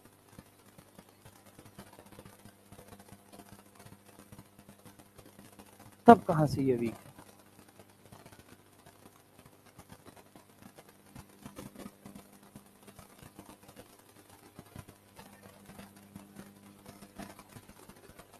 वीक में लिखा है, मैंने नहीं लिखा है ऐसा, वीवीटी ने कहा है। क्यों कहा है मैं यही पूछ रहा हूँ। अब क्या तो वीवीटी जाने। आओ इधर आओ, यहाँ पे 4 SCN है। अब ऑब्वियस है ये सल्फर डोनर है, मतलब ये कैसा लिगेंड है? Week ligand.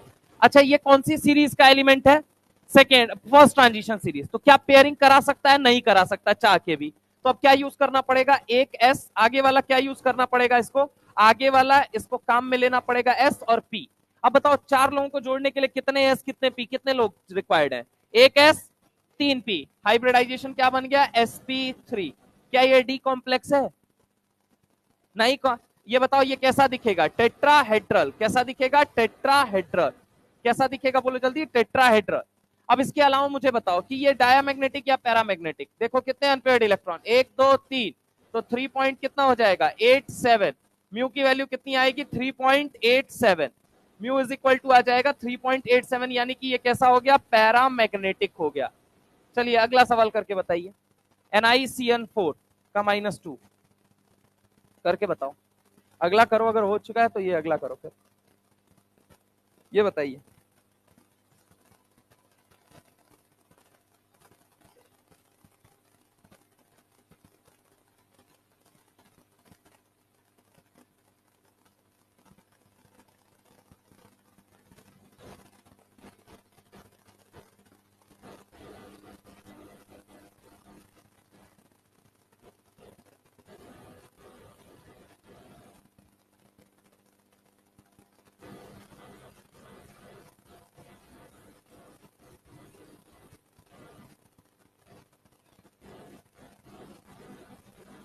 चलिए इधर देखिए, Ni2+ का मतलब क्या हो गया? 3D8। 3D8 का मतलब क्या हो गया? अगर हम बात करें डी में कितने इलेक्ट्रॉन है बताइए जरा। डी में कितने इलेक्ट्रॉन है? अगर हम आपसे बात करें 1 2 3 4 5 6 7 8, 8 इलेक्ट्रॉन है। अब जरा गौर से देखो, आगे क्या अपने पास है? एस है। उससे आगे क्या है अपने पास? पी है। अब ढंग से देखो, मुझे एक बात बताओ, किसके साथ इसको बॉन्ड बनाना है? सीएन के साथ। कैसा लिगेंड है? स्ट्रॉन्ग या वीक? कार्बन डोनर है मतलब स्ट्रॉन्ग लिगेंड है। कितने कार्बन है? 4। अब 4 पहले क्या कोशिश करेंगे कि इनको अंदर वाला डी मिल जाए। क्या कोशिश करेंगे? अंदर वाला डी मिल जाए। अब ये क्या करेंगे? कहेंगे चलो भैया तुम एक काम करो, पेयरिंग कर लो। तो बोलेगा पेयरिंग कर तो लूंगा, लेकिन मुझे बताओ फायदा कैसे होगा? बोला कि मुझे, तुम्हें नहीं फायदा होगा, सिस्टम को फायदा होगा। कैसे फायदा होगा? तो सिंपल सी बात है, अंदर वाला एक डी मिल गया, बाहर वाला क्या मिल गया अपने पास? एक एस मिल गया, और क्या मिल गया? पी मिल गया। ठीक है, तो ये क्या बन जाएगा अपने पास? ये बन जाएगा डी sp3, नहीं सॉरी sp2। ये क्या हो जाएगा? dsp2। 4 ही अपने को चाहिए, 5 बॉन्ड होता तब 5 चाहिए होता। ठीक है, तो यहाँ पे ये क्या हो गया? p p d। अब देखो dsp2 बन गया। क्या बन गया? dsp2। इसकी ज्योमेट्री कैसी हो गई? स्क्वायर प्लेनर हो गई। कैसी हो गई? Square planar. अच्छा एक बात बताओ, अब एक बात मुझे बताओ, क्या इसके पास अनपेयर्ड इलेक्ट्रॉन एक भी दिख रहा है तुम्हें? तो यानी कि म्यू की वैल्यू कितना हो गया? 0। यानी ये कैसा हो गया? Diamagnetic complex. बड़ा पूछा जाता है, डायामैग्नेटिक पैरामैग्नेटिक, डायामैग्नेटिक पैरामैग्नेटिक, बार बार पूछा जाता है। जेई मेंस में तो लगातार कंटिन्यूअस पूछता रहा है, पूछता रहा है, पूछता रहा है। पेपर में बस यही सवाल ही भर रखा था, कौन डायामैग्नेटिक कौन पैरामैग्नेटिक, यही पूछेगा आपसे जनरली। ठीक है, हाइब्रिडाइजेशन वगैरह कुछ ना पूछेगा वो जल्दी, वो तुमसे ये सब सवाल नहीं पूछेगा, उससे डाया और पैरा कॉम्प्लेक्स पे, क्योंकि उसको पता है यहाँ टाइम टेकिंग प्रोसेस है, यहाँ थोड़ा सा गलती कराने के उसके पास चांस होते हैं। बताओ ZnCN4-2 क्या हो जाएगा? इसका क्या हो गया? DsP2। क्या हो गया? DsP2। ऐसा क्यों करा पाया? क्योंकि ये स्ट्रॉन्ग लिगेंड था। ठीक है, आप आगे आ जाइए। ZnCN4 दिया हुआ है। ठीक है, क्या दिया हुआ है? ZnCN4। तो Zn कितने में बताना जरा? +2। ये क्या हो जाएगा? AR। आगे बोल क्या हो जाएगा? 3D10।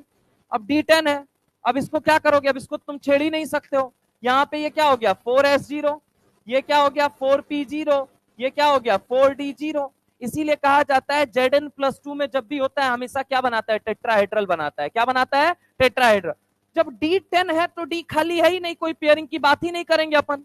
तो याद रखिएगा यहाँ पे क्या करना पड़ेगा। अब मान लो तुमको 4 CN को जोड़ना है, कितने CN को जोड़ना है? 4। अब 4 CN को जोड़ने के लिए तुम इसके अंदर कोई बदलाव कर नहीं सकते हो, कोई बदलाव नहीं कर सकते हो। तुम जो भी बदलाव करोगे वो कहां कर पाओगे? यहाँ S में जोड़ो, P में जोड़ो, यही जोड़ पाओगे कि नहीं जोड़ पाओगे? एक S और कितने P है? 3 P है। 4 CN को जोड़ने के लिए आपको किसका सहारा लेना पड़ेगा? sp3। इसीलिए Zn+2 में जब भी होगा, ये याद रखिएगा, चाहे वो वीक लिगेंड है चाहे वो स्ट्रॉन्ग लिगेंड है, कैसा भी लिगेंड है, D10 है, वो D10 भरा हुआ है। और D10 भरा हुआ है इसका मतलब क्या है कि उसको खाली करा के भेजोगे भी तो कहां भेजोगे? कहीं नहीं भेज सकते। इसलिए Zn+2 always form tetrahedral complex, tetrahedral and diamagnetic. कैसा? टेट्राहेड्रल और कैसा कॉम्प्लेक्स फॉर्म करते हैं? Diamagnetic complex. तो कुछ चीजें आप देख के भी जज कर सकते हो। अब जैसे Ni के केस में देखो, Ni के केस में अगर Ni2+ है, अगर आपका स्ट्रॉन्ग लिगेंड हुआ तो ये कंफर्म है, स्ट्रॉन्ग लिगेंड के केस में ये क्या बनाएगा? DsP2। और अगर हम बात करें कि ये वीक लिगेंड है तो वीक लिगेंड के केस में क्या बनाएगा? तब वो खाली नहीं करा पाएगा तो sp3d। तो कुछ sp3। तो अगर हम बात करें, कुछ चीजें आपकी फिक्स हैं कि कहां पे हम इसको पेयरिंग करवा सकते हैं, कहां नहीं करवा सकते हैं। अब जैसे ये जनरली प्रॉब्लम आती है, मैं आपको बता भी देता हूं। तो ये पहले ट्रांजिशन सीरीज में प्रॉब्लम आती है, क्योंकि सेकेंड और थर्ड ट्रांजिशन की सीरीज के साथ तो सब किसकी तरह बिहेव करते हैं? इक्वली बिहेव करते हैं। सारे के सारे कैसे बिहेव करते हैं? इक्वल बिहेव करते हैं। हाँ, क्या चीज? Mn+2 Zn+2 की तरह काम करेगा, डिपेंडिंग अपॉन द लिगेंड कि कौन सा लिगेंड है। Mn+2 क्या है? D5 है।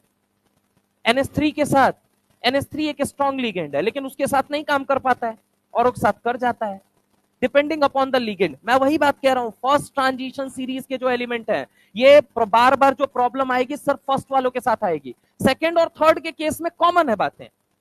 क्यों? सेकेंड के साथ चाहे वीक हो, वो भी वीक की तरह भी, स्ट्रॉन्ग की तरह बिहेव करेगा, जो स्ट्रॉन्ग है वो भी स्ट्रॉन्ग की तरह। हाँ, वो लिगेंड पे रेस्पेक्टिव ऑफ लिगेंड, इसीलिए वो लाइन लिखवाई है। लेकिन फर्स्ट ट्रांजिशन सीरीज का है तो वहां पे डिपेंडेंसी बढ़ जाएगी। अब जैसे निकल के साथ स्ट्रॉन्ग लिगेंड आपने ले लिया तो ये क्या कर रहा है? यहाँ पे अगर आप देखेंगे तो यहाँ पे तो ये पेयरिंग करा दे रहा है। मैं आपको दूसरा एग्जांपल दे देता हूं, यही मैं लिख देता हूं एक और एग्जांपल। चलो, और NiCl4-2 अब करके देखो। NiCl4-2, एक सिंपल सी बात बताओ, क्या Cl एक स्ट्रॉन्ग लिगेंड है या वीक लिगेंड है? स्ट्रॉन्ग लिगेंड है, हेलोजन है। कैसा होगा? वीक। क्या वो पेयरिंग करा पाएगा? तो उस कंडीशन में sp3। तो जो प्रॉब्लम आती है वो प्रॉब्लम सिर्फ फर्स्ट ट्रांजिशन सीरीज वालों के साथ आती है, सेकंड और थर्ड में सब फिक्स होता है, सब A to Z फिक्स है, सब स्ट्रॉन्ग की तरह बिहेव करेगा। मैक्सिमम केसेस में आपको यही देखने को मिलेगा कि सब किसकी तरह बिहेव करेंगे? स्ट्रॉन्ग की तरह बिहेव करेंगे, सेकंड और थर्ड वाले में। तो यहां पे ध्यान दीजिएगा, आगे हम चलते हैं, यहां पे ध्यान देना। ZnCl4 दिया, PtCl4-2, अब इसके केस में निकालिए क्या हो जाएगा? DsP2। क्यों DsP2 हो गया? क्योंकि अब स्ट्रॉन्ग लो चाहे वीक लो, सेकंड या थर्ड है, तो वहां पे एकदम दिमाग में ये चीज सेट कर लो कि सिर्फ लिगेंड देने की वजह से स्ट्रॉन्ग लिगेंड नहीं माना जाता है। किसमें? NiCl, हाँ, रीजन हो गया।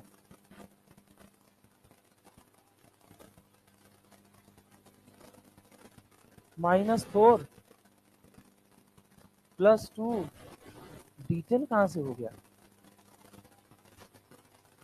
समझे बात को? सिर्फ फर्स्ट ट्रांजिशन सीरीज के साथ प्रॉब्लम आती है, बाकी हर जगह फिक्स है। अब Zn है, Zn में तुम बदल ही नहीं सकते हो। क्यों नहीं बदल सकते? चाहे तुम स्ट्रॉन्ग ले आओ और चाहे तुम वीक ले आओ। कॉपर प्लस है, कॉपर +1 है, बदल ही नहीं सकते हो उसके अंदर। क्यों? D10 है। अरे है या नहीं है? तो कॉपर और जिंक में नहीं बदल सकते हो, निकल में बदला जा सकता है, लेकिन पीटी में कहा जाता है नहीं बदलेगा। क्यों? क्योंकि अब फिर नीचे वाली सीरीज में तू आ गया। सेकंड और थर्ड में तो हर बात कॉमन है ना भाई। जैसे PtCl4 का करके निकाल के बता कितना होगा? क्या हो जाएगा? पीटी का क्या हो जाएगा? 3D8 configuration. Cl है, किसकी तरह काम करेगा? स्ट्रॉन्ग। अरे करेगा या नहीं करेगा? अब क्या होगा? वहां पे पेयरिंग करवा देगा। अब पेयरिंग करवा देगा, अंदर वाला क्या खाली हो गया? D खाली हो गया। समझ रहे हो मेरी बात को? तो Zn के साथ याद रखना, Zn+2 है या Cu+1 है। Zn+2 या Cu+1, हर चीज फिक्स होगी उसमें। बाकियों के केस में वेरिएबल हो सकती है, ये बात याद रखिएगा।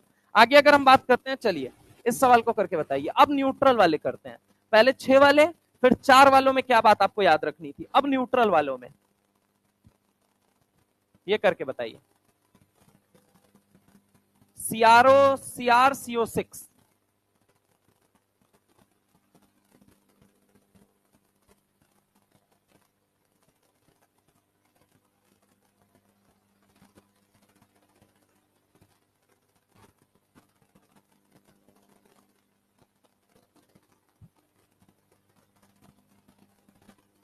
हमको नहीं पता था कोऑर्डिनेशन नंबर 6 होने पे ऑक्टाहेड्रल नहीं होता है।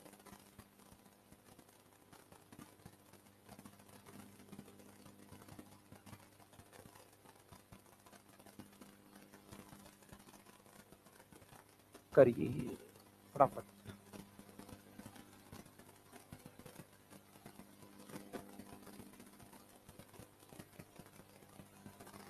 अगला करो, यहां पे देखो, देखो ये क्या है, सीआर है, इधर देखो सारे लोग, सीआर है। सीआर कितने में है, 0 में है। 0 का मतलब क्या हो गया, 24। 24 का मतलब क्या हो गया, AR। AR का मतलब क्या हो गया, 3D5। आगे बोलो क्या हो गया, 4S1। अरे है या नहीं है। अब हमको पता है कोई भी हम हाइब्रिडाइजेशन बना ले, हमको क्या चाहिए, ए को खाली चाहिए ही चाहिए, कंफर्म है। आ जाओ इधर आ जाओ, आयरन में देखो, यहाँ पे आयरन का एटॉमिक नंबर कितना है, 26। कंफ्यूग्रेशन क्या बना, AR, ये क्या बन गया 3D6, ये क्या बन गया 4S2। कोई हाइब्रिडाइजेशन बना लो, एस को खाली कराना ही पड़ेगा, कोई hybridisation, sp sp2 sp3 dsp2 sp3d sp3d2 d2 sp3, हर जगह s चाहिए ही चाहिए, s खाली कराना पड़ेगा। वो कहां कहां खाली कराया जाता है, इन्हीं तीनों केसेस में। आगे देखिए यहाँ पे, अगर हम बात करते हैं ni का एटॉमिक नंबर कितना है, 28। 28 का मतलब क्या है, AR का मतलब क्या है 3D8। 3D8 का मतलब क्या हो गया 4S2। कोई बना लो, कोई बना लो, हर जगह तुमको एस खाली कराना पड़ेगा। और वो ये 3 केस होते हैं, CR FE और NI। और कोऑर्डिनेशन नंबर कितना होता है, 5 या 6। तब यहाँ पे तो ये एस को तुमको क्या करवाना पड़ेगा, कॉन्ट्रैक्ट करवाना ही पड़ेगा। एस को क्या करना पड़ेगा, कॉन्ट्रैक्ट करवाना ही पड़ेगा। देखो लाइन लिखवाइए, दूसरी लाइन वीवीटी की पढ़ो, क्या लिखवाइए, क्या अकॉर्डिंग टू वीवीटी, ठीक है। अगर लीगेंड स्ट्रांग है तो ऑब्वियस लीगेंड स्ट्रांग हो ना हो उसको चाहिए एस, कोई हाइब्रिडाइजेशन हो जाए दुनिया का। वीवीटी अगर बॉन्डिंग अप्रोच को बताती है तो हर हाइब्रिडाइजेशन के अंदर एस ऑर्बिटल का इन्वॉल्वमेंट है। और अगर आपको एस चाहिए तो एस खाली कराना पड़ेगा, वो पेयर्ड नहीं रह सकते, वो अनपेयर्ड नहीं रह सकते। और वो तीनों केसेस ये होते हैं, यही तीनों केसेस। या फिर मैं तुमको बता रहा हूं ना जनरल, कोई हाइब्रिडाइजेशन उठा लो, एस को तो कॉन्ट्रैक्ट कराना ही पड़ेगा, नहीं कराओगे एस कहां से मिलेगा। मान लो मैंने कहा D2sp3 नहीं, sp3d2 तो होगा, अरे होगा या नहीं होगा, एस चाहिए या नहीं चाहिए। अच्छा चलो D2sp3 भी हो जाए, एस चाहिए या नहीं चाहिए। D2sp3 भी हो जाए, चाहिए या नहीं चाहिए। sp3d2 हो जाए तो भी चाहिए, एस तो चाहिए ना, कॉन्ट्रैक्ट कराना पड़ेगा भाई। कोई भी दुनिया का हाइब्रिडाइजेशन ले लो, अगर एस में इलेक्ट्रॉन है अंदर भेजना पड़ेगा, कोई भी कोई भी कोई भी। वही तो मैं कह रहा हूं, वही मैं कह रहा हूं कि कहीं भी एस चाहिए आपको कराना ही पड़ेगा। हम 4 तरह के नियम रट लेते हैं, लेकिन हम आपको बता रहे हैं 4 तरह के नियम रट के जाएंगे नहीं। आप नॉर्मल सोचो कि कोई हाइब्रिडाइजेशन हो, अगर उसमें एस आ रहा है तो एस खाली कराना पड़ेगा। तो ऐसा रट के मत जाना इस केस में ऐसा ऐसा होता है। आप सीधा लेके जाओ, सीधा एक 5-6 लाइन लेके जाओ, 5 और 6 लाइन ये दिमाग में फिट है, बस इसी के अनुसार करना है। सेकेंड और थर्ड में आ गया, कई दफा क्या होता है ना कि मैं ये रट लेता हूं, मैं वो रट लेता हूं, मैं थोड़ा सा ये ट्रिक इसका रट लेता हूं कि इसमें वीक लिगेंड की तरह इसमें स्ट्रॉन्ग। नहीं भाई, जनरल कंसेप्ट है, वो नॉर्मल सा कंसेप्ट है। अब हम मैं उसको नाम दे दूं इलेक्ट्रॉन कॉन्ट्रैक्शन यहीं पे होगा, नहीं ऐसा नहीं होता है। मुझे अगर एस चाहिए तो मुझे एस खाली कराना पड़ेगा। अब 2 कंडीशन है मेरे पास, या तो मैं एक्सपांड कराऊं या तो मैं कॉन्ट्रैक्ट कराऊं। अब यहां से मैं 2 रूल जनरेट करूंगा तो वो एंड में आपके लिए प्रॉब्लम होगी। 5 लाइन जनरेट करिए कि क्या काम की बात है आपके लिए। काम की बात यह है कि कोई हाइब्रिडाइजेशन निकालेंगे, वीवीटी क्या बता रही है, बॉन्डिंग पैटर्न बता रही है ना। और अगर वो बॉन्डिंग पैटर्न बता रही है, इट मींस आपको क्या निकालना पड़ेगा, उसका स्पेटियल अरेंजमेंट। स्पेटियल अरेंजमेंट निकालोगे तो क्या निकलेगा, हाइब्रिडाइजेशन। और अगर हाइब्रिडाइजेशन लोगे तो उसमें प्योर एस ऑर्बिटल की जरूरत पड़ेगी या नहीं पड़ेगी। दुनिया का कोई हाइब्रिडाइजेशन हो उसमें प्योर एस ऑर्बिटल की जरूरत पड़ती ही पड़ती है। आप sp sp2 sp3 sp3d dsp2 sp3d2 sp3d3 या d2 sp3 पढ़ती है या नहीं पढ़ती, हर जगह एस आया कि नहीं आया। तो एस को बिना खाली कराए तुम बॉन्ड बना सकते हो? तो जवाब है नहीं बना सकते हो। तो इधर देखिएगा, यहाँ पे अगर मैं बात करूं सीआर है, अब सीआर के साथ सीओ जुड़ा हुआ है, कितना सीओ जुड़ा हुआ है बताना जरा? 6। तो यहाँ पे देखो ये क्या हो गया 3d5, 3d5। ये देखो यहाँ पे क्या हो गया 1 2 3 4 5 में लिख दे रहा हूं, ठीक है। पहले सीओ आएगा, सीओ क्या बोलेगा, देखो भाई क्या है, मैं स्ट्रॉन्ग लिगेंड हूं और तुम कौन से पीरियड के एलिमेंट हो, सॉरी कौन सी सीरीज के एलिमेंट हो, फर्स्ट। और मैं तुमको बड़ा आसानी से क्या करवा सकता हूं, पेयर करवा सकता हूं। चलो इसने 5वें इलेक्ट्रॉन को उठा के पेयरिंग करवा दी। बच्चा इसने बोला मेरे को एस भी खाली चाहिए, तो एक काम करो तुम एक और एस लो, कौन सा इलेक्ट्रॉन लो, ये एस वाला इलेक्ट्रॉन, कहां उठ के भाग जाएगा डी में। तो यहाँ पे ये क्या हो गया, ये भर गया, अरे हाँ ना बोलो। अब इसको क्या मिल गया, अंदर का 2d मिल गया, आगे का एक s मिल गया, और आगे का क्या मिल गया, p मिल गया। समझ रहे हो? तो क्या बन गया इसका हाइब्रिडाइजेशन, D2sp3। कैसा कॉम्प्लेक्स हो गया, इनर डी हो गया। अच्छा बताओ नंबर ऑफ अनपेयर्ड इलेक्ट्रॉन कितने दिख रहे हैं, 0। तो म्यू कैसा, ये डाया या पैरा, खत्म। यही दो बातें तो अपने को पता होनी चाहिए, कौन डायमैग्नेटिक और उसका हाइब्रिडाइजेशन कितना है। हाइब्रिडाइजेशन देख के ही तुम आधी बातें जज कर लोगे। अब आ जाओ, जैसे एफ ई है, बिना एस के बॉन्ड बन ही नहीं सकता है। एस में कितने, डी में कितने इलेक्ट्रॉन है, डी में कितने इलेक्ट्रॉन है, 6। एक मिनट, डी में कितने इलेक्ट्रॉन है, 6। 1 2 3 4 5, और ये क्या हो गया 6। हो गया कि नहीं हो गया? अब क्या हुआ कि इस एस के इलेक्ट्रॉन को भैया तुमको लेना ही पड़ेगा, समझ रहा हो, यहाँ पे अंदर जाना ही पड़ेगा, क्योंकि अंदर नहीं जाएगा मैं हाइब्रिडाइज नहीं करवा पाऊंगा ऑर्बिटल को। तो ये उठा के अंदर भेज देता है, तो ये 2 इलेक्ट्रॉन कौन से आ जाते हैं, एस वाले। अब बचा क्या है, एक डी बचा, और इसको ऑर्बिटल कितने जरूरत है ये बताना जरा, 5। एक एस मिल गया 2, और आगे का क्या 3 यूज करेगा, पी। तो ये क्या बन गया, DsP3। क्या बन गया, DsP3। क्या पेयर्ड इलेक्ट्रॉन या अनपेयर्ड इलेक्ट्रॉन? तो ये डाया या पैरा, ये कैसा हो गया, डाया। क्लियर है या नहीं क्लियर है? हा? देखो ना कितना है, 5 है। 5 की पहचान ही है कि वो उसको एक ही डी चाहिए। 5 ही में आता है एक डी, 6 में आता है 2 डी, इसीलिए मैंने 2 का लिखवाया, 1 का नहीं लिखवाया। 5 है मतलब 1 डी चाहिए, चाहे अंदर वाला दे दो चाहे बाहर वाला दे दो। 6 है तो 2 डी चाहिए, 4 है तो भी 1 डी चाहिए, लेकिन वो तब चाहिए जब अंदर वाला डी वो यूज कर रहा है। समझे? तो लॉजिकल है, जितने प्योर ऑर्बिटल कंबाइन होंगे उतने हाइब्रिड ऑर्बिटल बनेंगे। तो हाइब्रिडाइजेशन से कॉन्सेप्ट चल रहा है, the number of pure S orbital, pure orbital combine, उतने ही नंबर ऑफ हाइब्रिड ऑर्बिटल बनते हैं। तो एक बार वही पुराना ही कॉन्सेप्ट रिपीट हो रहा है, कुछ नया नहीं आ रहा है इसके अंदर, सब कुछ पुराना ही है।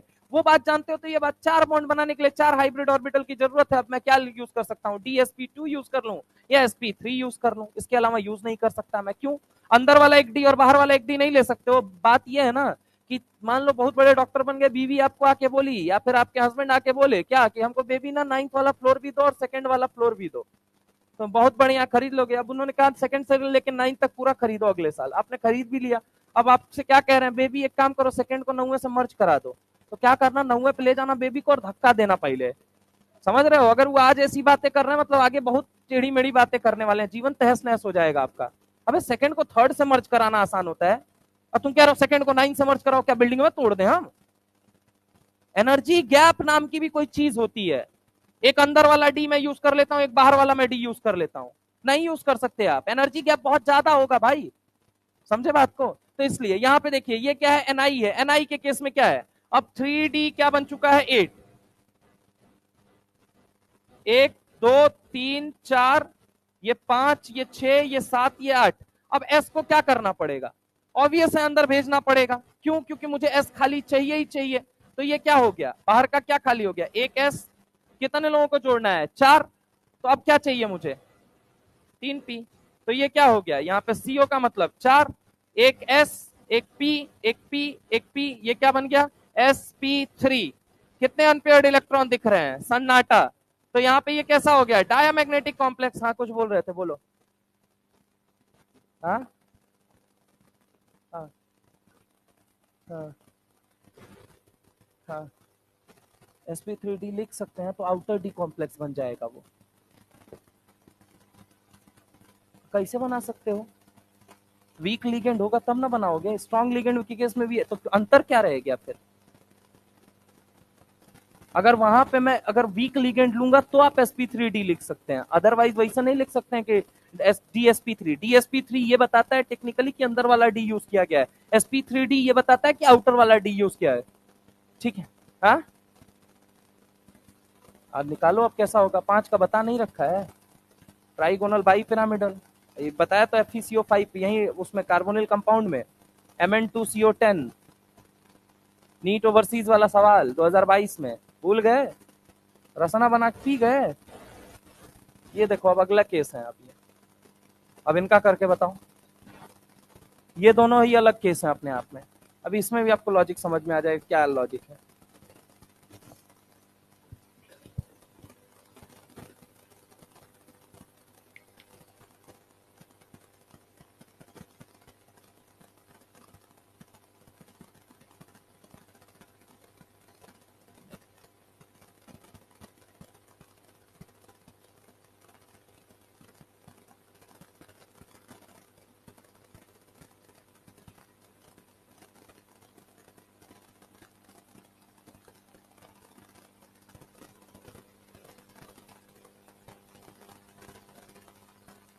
क्या अगला करो, जिसका हो जाए वो अगला निपटाता जाए, राजस्थान आओ लटके रहे प्लीज।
देखिए सबसे पहली चीज इस सवाल के जरिए क्या सीखने का मिलता है, तो देखो CO कितने में है यहाँ पे, अगर हम बात करें ये देखो ये 0 में, ये कितने में -1, आयरन कितने में है -2, मतलब central metal ion can be cation, central metal ion can be anion, दोनों चीजें हो सकती हैं।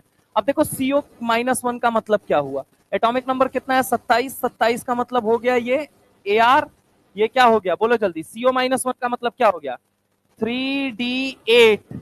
अबे डी में इलेक्ट्रॉन ऐड करोगे ना कि एस में इलेक्ट्रॉन ऐड कर दोगे? आउटर अगर हम बात करें किस में इलेक्ट्रॉन जाता है, डी में ना, लास्ट इलेक्ट्रॉन फिल किया जाता है, तभी तो डी ब्लॉक का एलिमेंट है ये। अरे हाँ ना बोलो, दो कन्फ्यूग्रेशन है तो आप 4s2। अब तुम कहोगे सर आउटर शेल तो ये है, लेकिन है कौन से ब्लॉक का एलिमेंट, डी ब्लॉक का ना, मतलब लास्ट इलेक्ट्रॉन कहां एंटर कर रहा होगा, डी सब शेल में।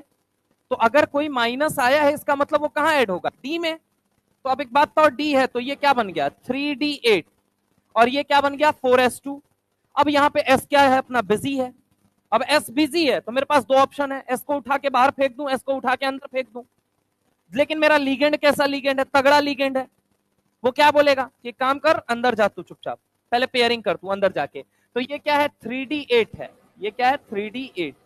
चलो 3D8 पहले बनाते हैं, 1 2 3 4 5 6 7 8, ये D8 हो गया। अब जो बाहर वाला दोनों S है, चूंकि मेरा लिगेंड स्ट्रांग है, तो वो क्या करेगा, अंदर भेज देगा, क्योंकि उसको चलो डी मत दो, तो कह रहा है डी मत दो, एस तो दोगे, एस दोगे या नहीं दोगे, तो बोला कि हाँ एस तो ले देंगे ही, तो ये 2 इलेक्ट्रॉन चले गए। अब अंदर वाला क्या खाली बचा, एस, कितने इसको चाहिए बोलो जल्दी, तो एक एस और बाकी क्या यूज कर लेगा बोलो जल्दी, पी, क्या यूज कर लेगा, 3 पी, और ये क्या बना लेगा, sp3। 4 कोबाल्ट को जुड़ना था, और 4 कोबाल्ट को जुड़ना था, उन्होंने कहा एक एस और आगे के 3 पी दे दो, हाइब्रिडाइजेशन क्या हो गया, sp3। कोऑर्डिनेशन नंबर आपको पता है कितना होगा, 4। डायामैग्नेटिक होगा या पैरा होगा, तो सवाल डाया हो जाएगा। अगले बार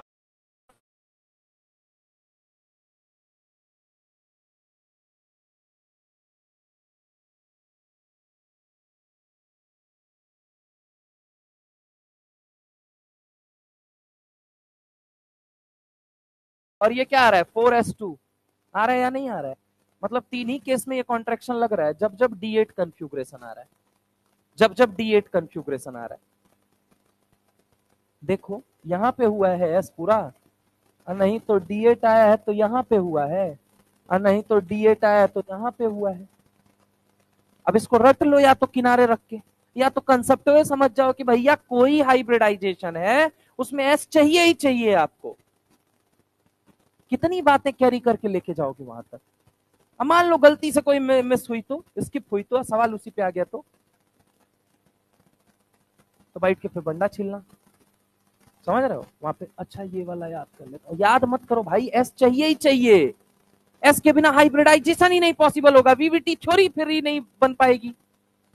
तो यहाँ पे क्या कराना पड़ेगा, चाहे वीक लिगेंड है चाहे स्ट्रॉन्ग लिगेंड है, क्या गए अंदर जाओ, चलो अंदर जैसे ही भेजेगा यहाँ पे क्या बनेगा ये बताना जरा, ये देखो ये क्या बन जाएगा, 3D8 है, तो 8 में पहले 4 इलेक्ट्रॉन तो मैं उनके डाल देता हूं अपने खुद के, 1 2 3 4 5 6 7 8, 2 इलेक्ट्रॉन उठ के कहां से गए, बाहर से, तो ये कितने हो गए, 2 10। अब यही देख के क्लियर हो जाता है, 3D10 बन गया, जैसे ही 3D10 बना, मतलब ये कैसा हो जाएगा, डायामैग्नेटिक, मतलब ये कंफर्म है, ये कैसा कॉम्प्लेक्स है, sp3, कोऑर्डिनेशन नंबर 4, टेट्राहेड्रल, खत्म।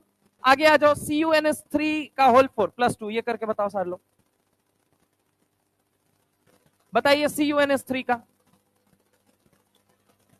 सवाल है, क्वेश्चन लिखो, क्वेश्चन लिखो एक कॉपी के अंदर, हाँ उसी के नीचे लिख लो, उसी के नीचे लिख लो, कोई दिक्कत नहीं, थ्योरी के नीचे, which among the following is a reducing agent, which among the following is a reducing agent, which among the following is reducing agent,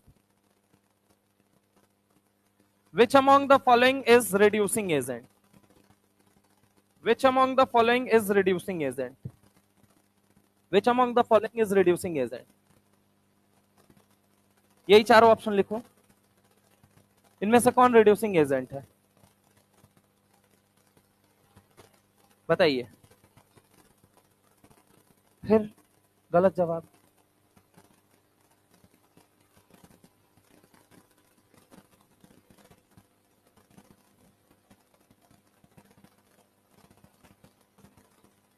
अच्छा चलो एक और इसमें वर्ड यूज कर लो, एंड पैरामैग्नेटिक, अब बता दो,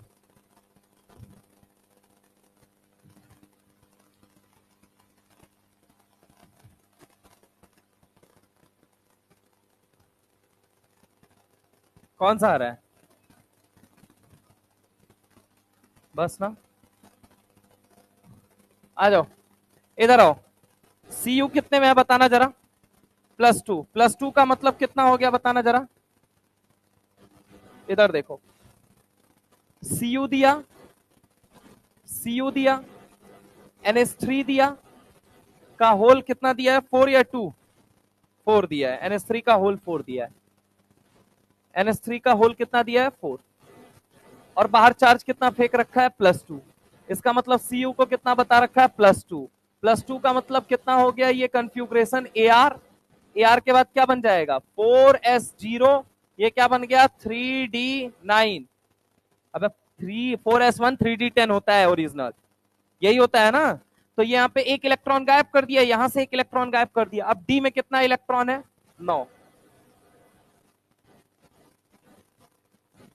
1 2 3 4 5 6 7 8 9। अब देखो यहाँ पे 4s है, ये क्या है बोलो जल्दी, 4s, और ये क्या है बोलो जल्दी, 4p, ये क्या है 4p, और ये क्या है बताना जरा, 1 2 3 4 5, ये 4d है। अब ढंग से देखो यहाँ पे ये क्या बन गया, ये आपका क्या बन गया, यहाँ पे अगर हम बात करते हैं NH3 है, क्या है NH3, NH3 कितना है, 4 NH3 है। अब 4 NH3 पहले क्या चाहेगा ये मुझे बताओ, कहता है स्ट्रॉन्ग लिगेंड हूं, क्या है बोलो जल्दी, स्ट्रॉन्ग लिगेंड, एस इसको खाली मिल रहा है। अब यहां पे छेड़खानी कर सकता है, इसको लगा कॉन्ट्रैक्ट तो नहीं करा पा रहा हूं, तो क्या बोलेगा कि चल एक्सपांड हो। एक्सपांड किस में हुआ, पी में हुआ। क्यों पी में हुआ, क्योंकि इसको क्या चाहिए, 1 2 3 4, हाँ या ना। तो यानी कि अगर मैं बात करूं इसका हाइब्रिडाइजेशन क्या हो गया, DsP2, क्या हो गया DsP2। यानी कि ये डायामैग्नेटिक है या पैरामैग्नेटिक है, पैरामैग्नेटिक। क्यों पैरामैग्नेटिक है,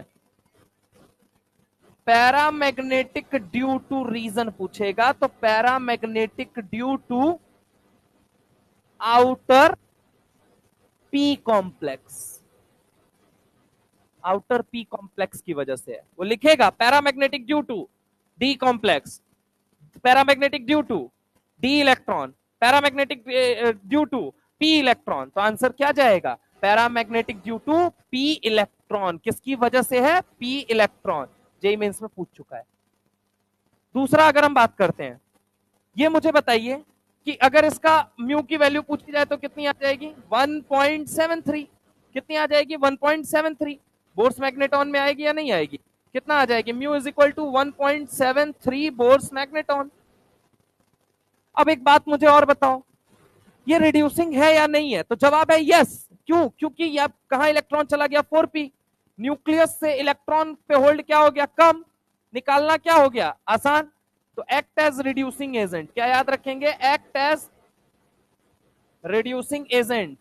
क्यों रिड्यूसिंग एजेंट की तरह काम करते हैं, due to outer p electron, किसकी वजह से, due to outer p electron.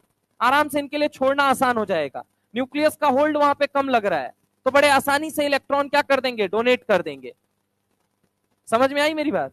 आगे अगर हम चलते हैं नेक्स्ट, अगर आप देखेंगे इस वाले केस में COCN6, यहां पे क्या हो जाएगा, ये कितना है -6, ये कितने में आ गया COCN6 माइनस, अच्छा इधर तो दिया ही नहीं, एक काम करो इधर रख दो -4, तो ये कितना हो जाएगा +2, इधर कितना रख देते हैं -3, तो ये कितने में आ जाएगा +3।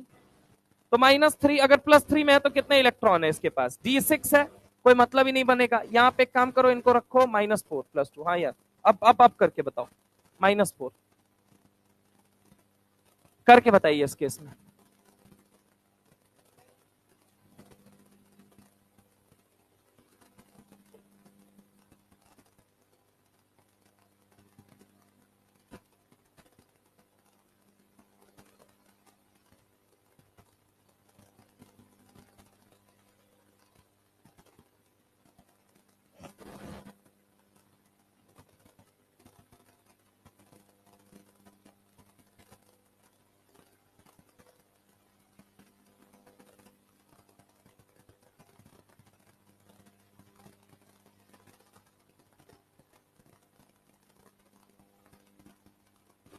क्या होगा,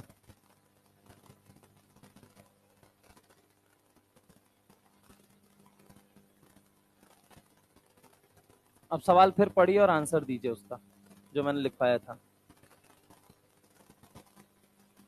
क्या होगा, शायद डी नहीं होगा, both second and third answer होगा, both second and third, sorry both third and fourth जो आंसर है, ये दोनों के दोनों आंसर उस कैटेगरी में जाएंगे।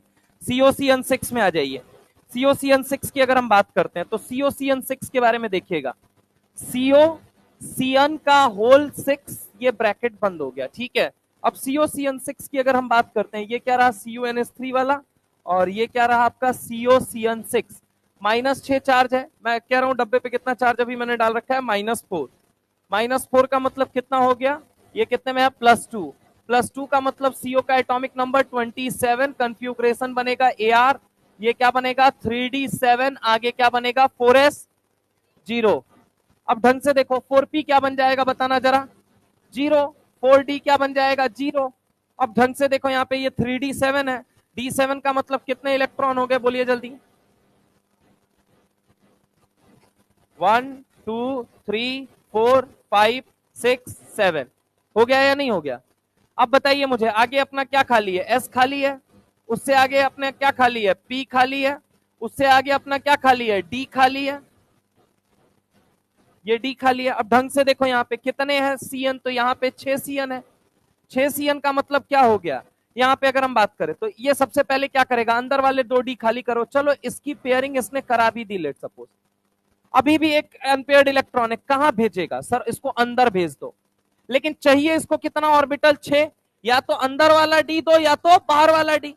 तो या तो अंदर वाला डी खाली कराओ या बाहर वाला। फिर तुरंत क्या बोलेगा कि मैं कैसा लीगेंड हूं, बताओ जरा, स्ट्रॉन्ग। तुम एक काम करो, तुम एक्साइट होके आगे जाओ। अब जैसे ही एक्साइट होके आगे जाएगा, यहां पे बताओ क्या बनेगा। ये अगर मैं तुमको बना के दिखाऊं, ये क्या बनेगा, ये बन गया तुम्हारा कन्फ्यूग्रेशन 1 2 3 4 5 6, इसके खुद के इलेक्ट्रॉन हो गए। ठीक है। अब अगर आप देखेंगे, इस इलेक्ट्रॉन को उठा के कहां ट्रांसफर कर दिया गया है, इस इलेक्ट्रॉन को अंदर का 2d चाहिए, एक s चाहिए, p चाहिए, p चाहिए, p 3 1 4 2 6, यानी इसको कहां ट्रांसफर करना पड़ेगा, d। तो अगर d में ट्रांसफर होगा तो ये क्या बना लेगा, d2sp3। क्या ये डाया sp3, हाँ d2sp3। अब बताइए डाया या पैरा, पैरामैग्नेटिक ड्यू टू किसकी वजह से, paramagnetic due to outer d electron, किसकी वजह से, आउटर डी इलेक्ट्रॉन। क्या ये रिड्यूसिंग एजेंट है या नॉन रिड्यूसिंग एजेंट है, न्यूक्लियस का होल्ड उस इलेक्ट्रॉन पे कम हो गया, वो इलेक्ट्रॉन देना आसान हो गया, ये आसानी से इलेक्ट्रॉन देगा, सामने वाला खाएगा, वो रिड्यूस होगा, इसीलिए क्या कहा जाता है, एक्ट एज रिड्यूसिंग एजेंट। किसकी तरह काम करता है, reducing agent, act as reducing agent. ये किसकी तरह काम करता है, रिड्यूसिंग एजेंट। रिसेंट ईयर में ही सवाल पूछा गया, which among the following is a reducing agent, वहां पे कॉपर ना चिपका के ये वाला आंसर चिपका दिया गया था। तो याद रखिएगा थोड़ा सा बस केस। वैसे तो यही दोनों जनरली पूछे जाते हैं, क्यों, क्योंकि ये कहां पूछा जाता है, ये सॉल्वे अमोनिया प्रोसेस था आपके, Solvay ammonia process S block के अंदर पढ़ाया जाता था, उसके अंदर ये कॉम्प्लेक्स बनता था, और ये कॉम्प्लेक्स बनता था तो वहां ये पूछा जाता था। अब चूंकि एस ब्लॉक खत्म हो चुका है तो थोड़ा पूछे जाने के चांसेस कम है, इसके ज्यादा चांसेस हैं, इसलिए ध्यान रखिएगा। ये सॉल्वे अमोनिया प्रोसेस का एग्जाम्पल है और ये आपके एनसीईआरटी का कोऑर्डिनेशन का एग्जाम्पल है। तो इस चीज को थोड़ा ध्यान दीजिएगा कि यहाँ पे पूछा जा सकता है कि which of the following is a reducing agent and act as paramagnetic complex. अब पैरामैग्नेटिक में भी अगर वो स्पेसिफाई कर दे paramagnetic due to outer d electron, तब आंसर ये जाएगा। अगर वो लिख दे आउटर पी इलेक्ट्रॉन, तब आंसर ये जाएगा कि रिड्यूसिंग एजेंट है, पैरामैग्नेटिक है, लेकिन कौन से इलेक्ट्रॉन की वजह से, एक तरह का सवाल ये बना लेगा, एक तरह का सवाल ये बना लेगा। तो वो आपको पता होना चाहिए कि आउटर पी की वजह से, आउटर डी की वजह से, बस इतनी बात आपको पता होनी चाहिए। Thank you. आगे आ जाइए, चलिए ये वाले आप सवाल कर लीजिए। अब इसमें नया चीज आपको देखने को मिलेगा, हर जो सेट किया गया है 3 4 3 4 3 4, वो जानबूझ के किया गया है।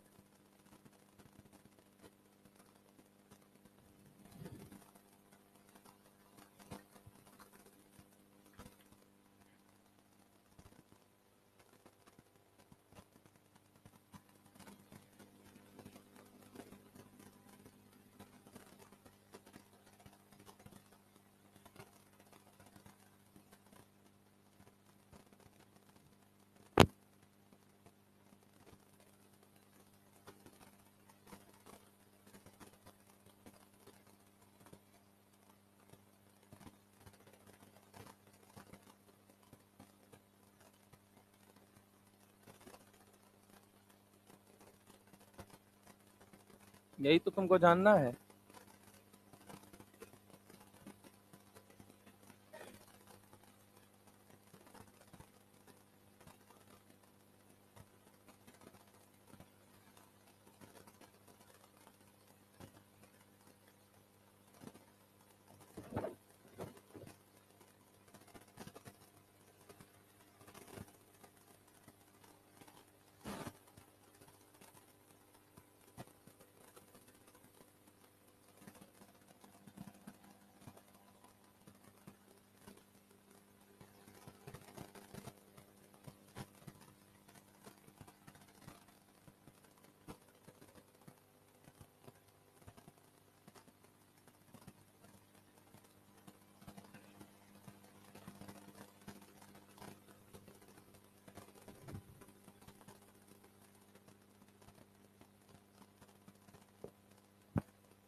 अपने मन से कोई लॉजिक मत लगाओ, वही गलती कर रहे हो, इसी वजह से आंसर नहीं आ रहा है।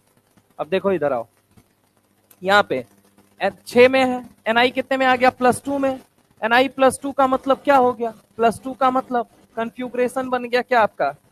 सबसे पहले क्या लिखोगे, AR, आगे क्या लिखोगे 3D8, आगे क्या लिखोगे 4S2, गायब कर दो 2, तो ये क्या हो गया 4S0। अरे हो गया या नहीं हो गया।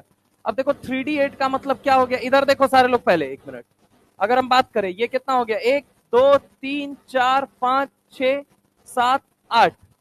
अब देखो अगर मान लो मैंने तुमसे क्या कहा, एक चीज समझने की कोशिश करना, ये क्या है, एक S, ये क्या है P, ठीक है। अब ढंग से देखना, यहाँ पे 6 NH3 आ गए, NH3 कितने आ गए बताइए जरा, 6 NH3 आ गए 6। अब मुझे एक बात बताओ, अगर मैं चलो पेयरिंग करा देता हूं, अगर मैं पेयरिंग करा देता हूं तो मुझे क्या मिलेगा, अंदर का एक डी मिलेगा, और बाहर का क्या यूज करना पड़ेगा, एक डी यूज करना पड़ेगा या नहीं। बाहर का एक डी यूज करना पड़ेगा और अंदर का एक डी यूज करना पड़ेगा। ये क्या है डी, ये क्या है पी, और ये क्या है एस। एक डी अंदर का, कितने NH3, एक NH3 2 3 4 5 6, अंदर का एक डी बाहर का एक डी, जो सुविधा हो नहीं सकती, तो पेयरिंग तो नहीं कराएंगे। बात आती है क्या दोनों इलेक्ट्रॉन को ट्रांसफर मार दें, तो ये भी मैं आपको बता दूं, आप मैक्सिमम आप रूम टेम्परेचर पे एक इलेक्ट्रॉन ट्रांसफर मार सकते हैं, 2 इलेक्ट्रॉन ट्रांसफर नहीं मार पाएंगे। आप हमेशा याद रखिएगा, ऐसा VVT कहती है। पूछा गया लॉजिक बताइए कि 2 इलेक्ट्रॉन क्यों नहीं ट्रांसफर मार सकते, बोला बस नहीं मार सकते, आप एक ही मार सकते हैं, एक ही इलेक्ट्रॉन। लेकिन उसने ये नहीं कहीं मेंशन किया रूम टेम्परेचर, वो आगे चल के कहानी पता लगेगी कि एक ही इलेक्ट्रॉन क्यों हम मार सकते हैं। लेकिन जब इससे पूछा गया 2 क्यों नहीं, बोला 2 नहीं, बस एक ही ट्रांसफर होगा तो एक होगा, कॉन्ट्रैक्ट होगा तो 2 होगा, ट्रांसफर होगा तो एक ही होगा, और कॉन्ट्रैक्ट होगा तो 2 होगा। आप देख लीजिएगा, इलेक्ट्रॉन कॉन्ट्रैक्ट जब हो रहे हैं तो 2 इलेक्ट्रॉन कॉन्ट्रैक्ट हो जा रहे हैं, लेकिन ट्रांसफर एक ही। तो अब ये हुआ, एक को तो हम ट्रांसफर मार के भी क्या कर पाएंगे, हमको वही एक ही डी मिलेगा। तो बेहतर है कि NH3 ने फैसला लिया, क्या फैसला ले लिया कि भाई एक काम करते हैं, अपन S और P और D मिलके बना लेते हैं। तो ये कैसा बन गया कॉम्प्लेक्स, sp3d2। ये वो एग्जांपल है जहां चाह के भी आप एक्सपांशन नहीं करा सकते। अगर हम बात करें ये डायमैग्नेटिक या पैरामैग्नेटिक, तो आंसर क्या हो जाएगा, पैरामैग्नेटिक। ये कैसा हो जाएगा, पैरामैग्नेटिक। अब पैरामैग्नेटिक की अगर हम बात करते हैं तो किसकी वजह से है, इनर डी की वजह से। किसकी वजह से है, इनर डी। तो ये हो गया इनर डी, इनर डी। चलो अगला वाला करो, NiEN3, NiEN3 करो, NiEN3।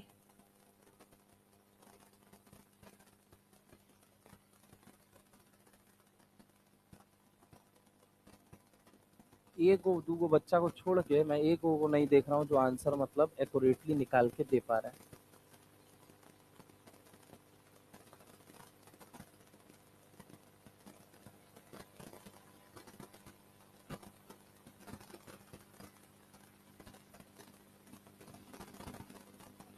क्या हो जाएगा, क्या हो जाएगा, sp3 डाया होगा, डाया है या पैरा है, पहले कंफर्म हो जाओ।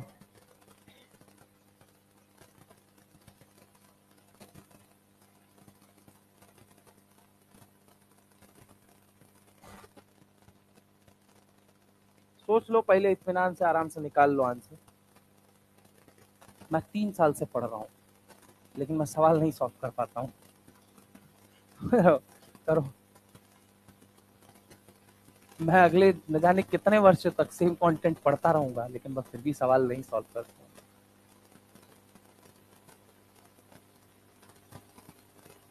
अगला करो। ये सच में मैं बता रहा हूँ, लल्लू पंजू एग्जाम्पल है, जो मेन कोर एग्जाम्पल होता है, तुमको ये पता ही होना चाहिए ही चाहिए। हल्का सा पेपर इधर से उधर डेविएट किया ना, थोड़ा बहुत बॉन्ड लेंथ वगैरह वगैरह इसे घुमा घुमा के टिपिकल सवाल पूछना शुरू किया ना, फैल जाओगे रायता की तरह वहां पे। कोहड़ा जैसे नहीं फटता है जमीन पे गिरता है, वैसे ही फटोगे वहां बैठ के। थोड़ा बहुत सवाल भी लगाया करो। नहीं सर, मैं लेक्चर लगाता हूँ, फिर मैं PDF देखता हूँ और फिर मैं फिर सो जाता हूँ, मैं सवाल नहीं लगाता, मैं PYQs लगाता हूँ सर।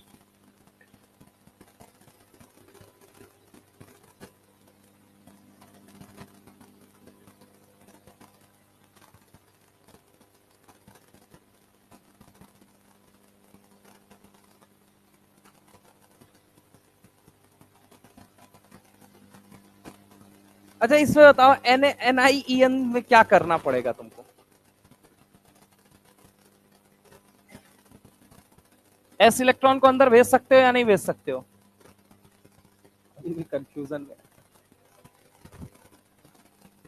ईएन का मतलब नाइट्रोजन डोनर है, तो 2 इलेक्ट्रॉन को अंदर भेज सकते हैं आप, समझे? अच्छा अब बताओ, मान लो यहाँ +2 लिख देता हूं, अब बताओ, अब बताओ क्या होगा इसका हाइब्रिडाइजेशन? D2sp3 ना?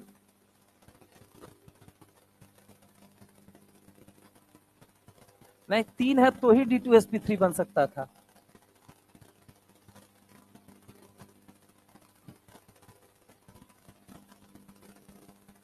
चलो हाँ ठीक है, चलो चले। देखो यहाँ पे क्या हो जाएगा, अरे सिंपल सी बात समझो भाई, Ni कितने में है आप ये मुझे बताइए। En की वजह से कोई चार्ज आएगा नहीं, Ni +2 में है, +2 का मतलब क्या हो गया Ar, यहाँ पे कितना हो गया बोलो जल्दी, 3d कितना हो जाएगा, 3d 8 हो गया, और 4s कितना हो गया 0।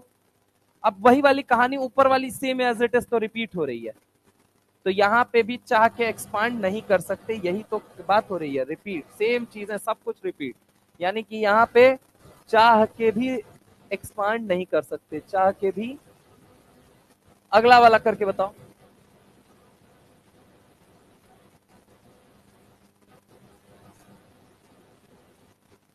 अगर मान लो यहाँ S2 होता तो क्या कर देते, कॉन्ट्रैक्ट करवा देते, अंदर भेज देते। अगर नहीं है तो एक्सपांड नहीं कर सकते आप। आगे बताइए, CrCN6 4-,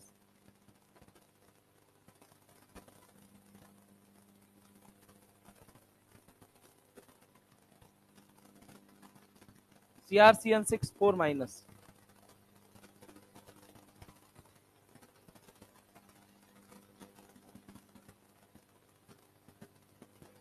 CrCN6। आइए इधर अगर हम बात करें CrCN6, CrCN का होल 6-4,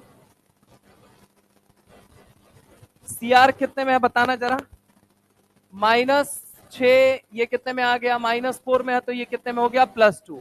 Cr+2 का मतलब हो गया Ar, Ar का मतलब क्या हो गया 3d कितना हो गया 4, 4s कितना हो गया 0, 4p 4d, बस।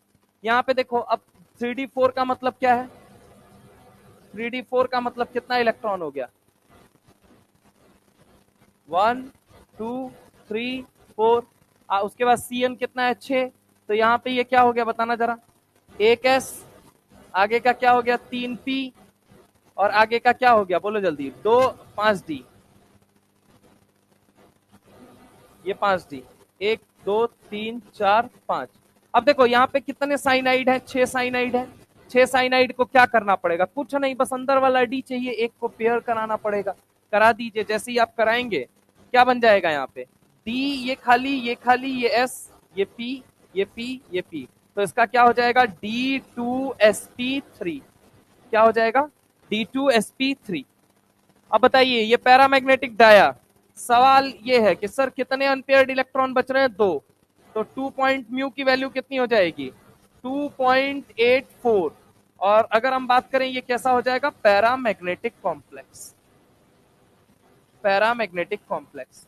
तो याद रखिएगा यहाँ पे हमने क्या क्या बातें की, हाँ बोलो क्या चीज, तो हमको कितने डी की आवश्यकता है 2, तो मैं एक्स्ट्रा क्यों यहाँ पे पेयर करूँ, वाई,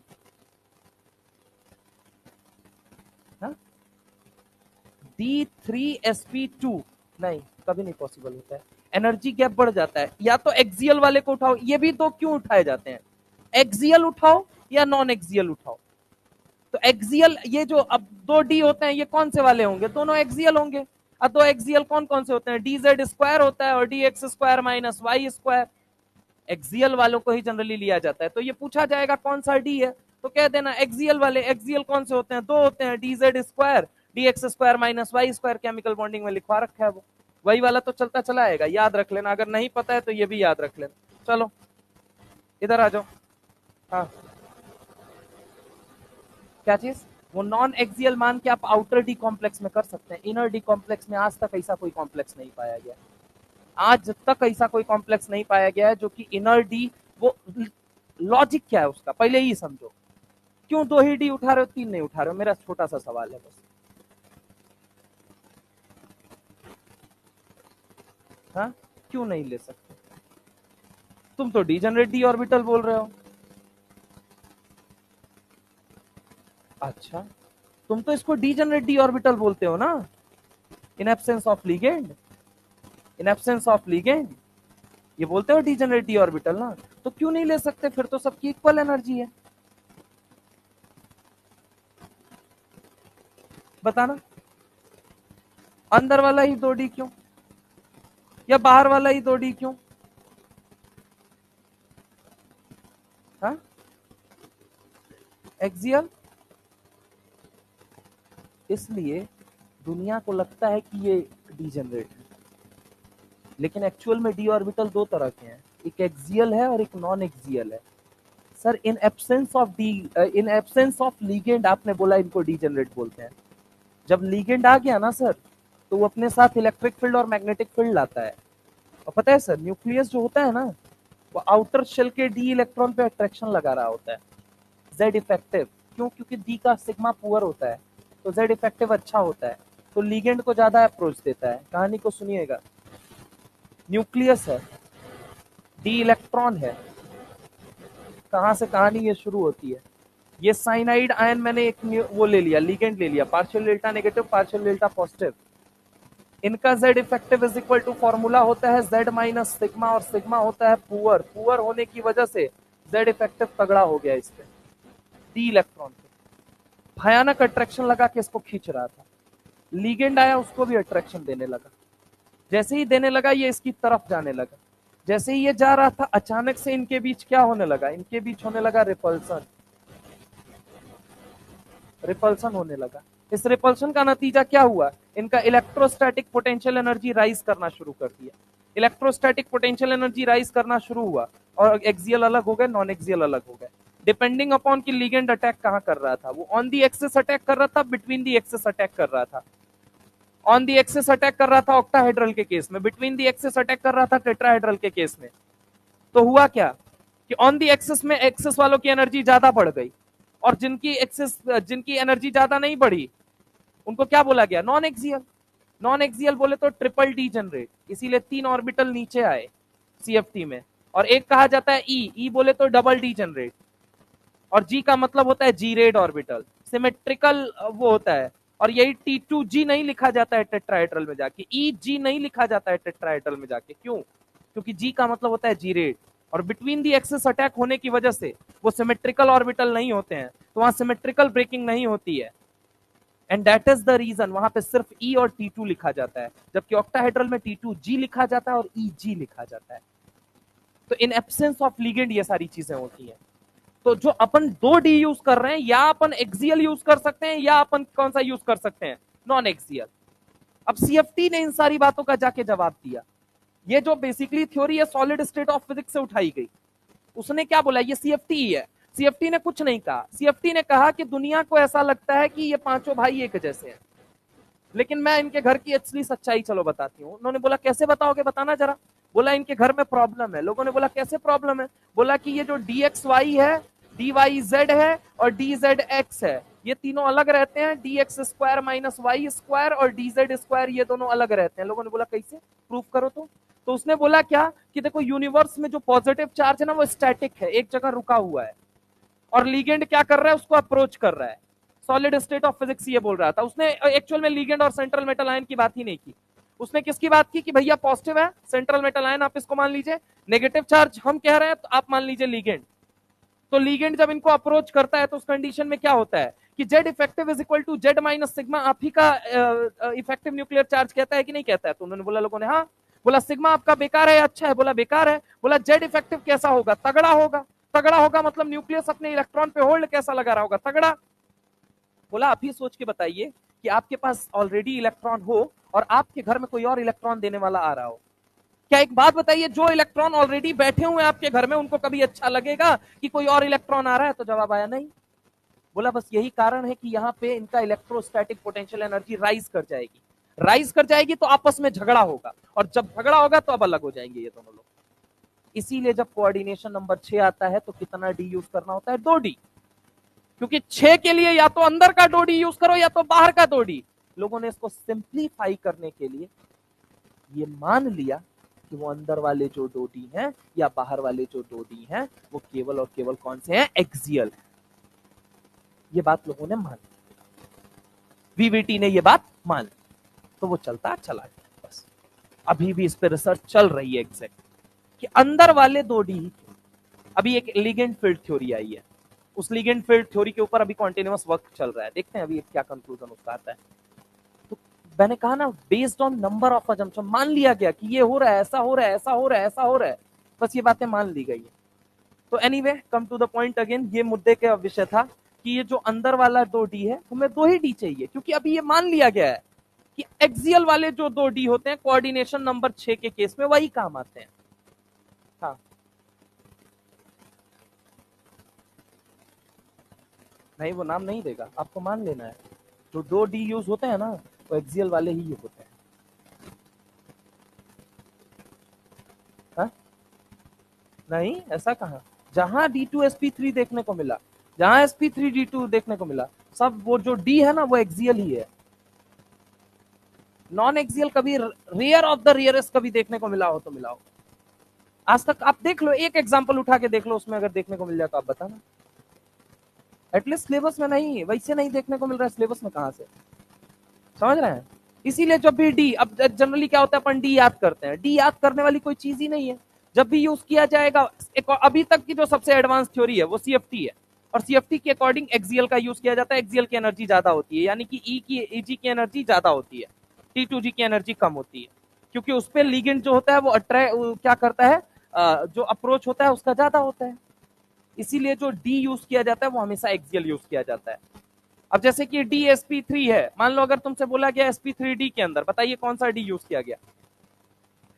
अब अगर मैं बात करूं DsP2 के अंदर, dx square minus Y square, square planar है। अगर मैं बात करूं sp3d2 के अंदर तो क्या हो जाएगा, dz स्क्वायर, और क्या हो जाएगा, dx square minus Y square, dxy dyz dzx का नाम कहीं नहीं आएगा। तो आइए इधर आइए, अगर हम यहाँ पे बात करें, अब लिखेंगे ड्रॉबैक्स। बीवीटी यहाँ पे आने के बाद समाप्त हुई, अब ड्रॉबैक्स इसके लिखेंगे। तो लिखो बीवीटी, देख लो कितना पेज छोड़ना है।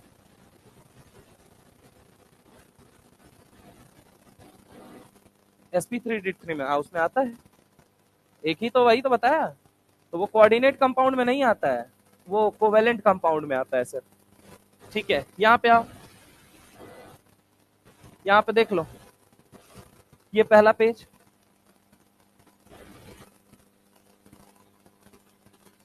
एक काम करो तुम लोग यहीं छापना शुरू करो, अभी टाइम है सर। ये लिखो फटाफट, तो बहुत है तो लिखो, लिखो। अच्छा चलो एक काम करो, पेज अपना देख लो कितना छोड़ना है। ये एक पेज, दो,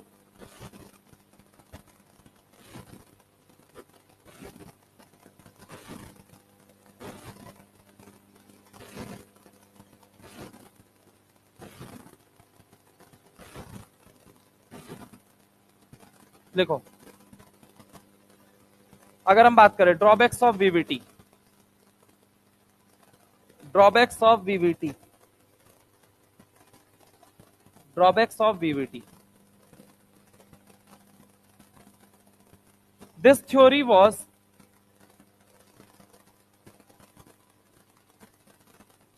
this theory was completely based on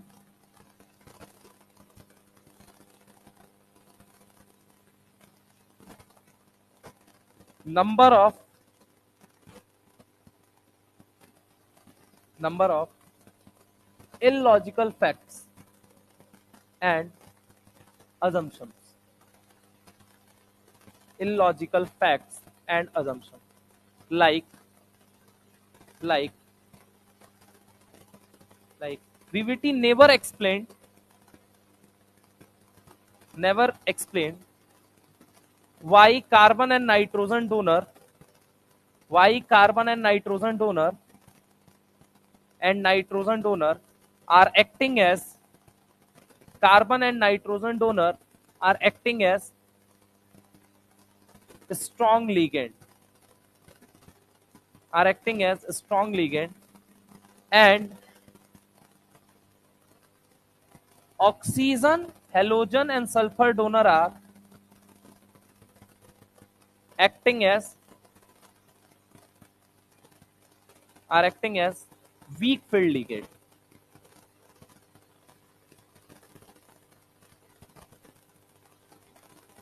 अगला पॉइंट लिखोगे, VVT does not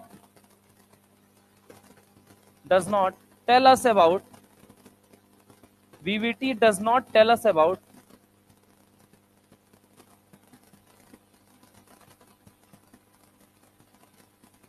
the working style of strong and weak ligand, strong and weak ligand, strong and weak ligand.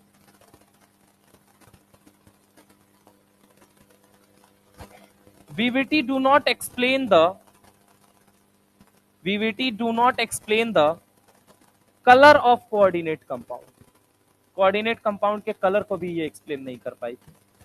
जैसे कि इसका कलर कैसा होता है, ये अगर हम बात करें इसका कलर, तो ये डीप ब्लू कलर का होता है, ये वाला, इसीलिए इसको अलग कलर से मैंने लिखा भी है, डीप ब्लू कलर का होता है।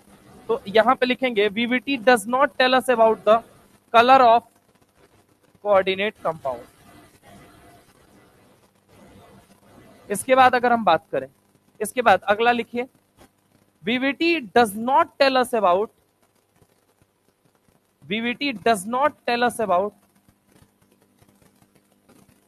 the stability of coordinate compound, the stability of coordinate compound,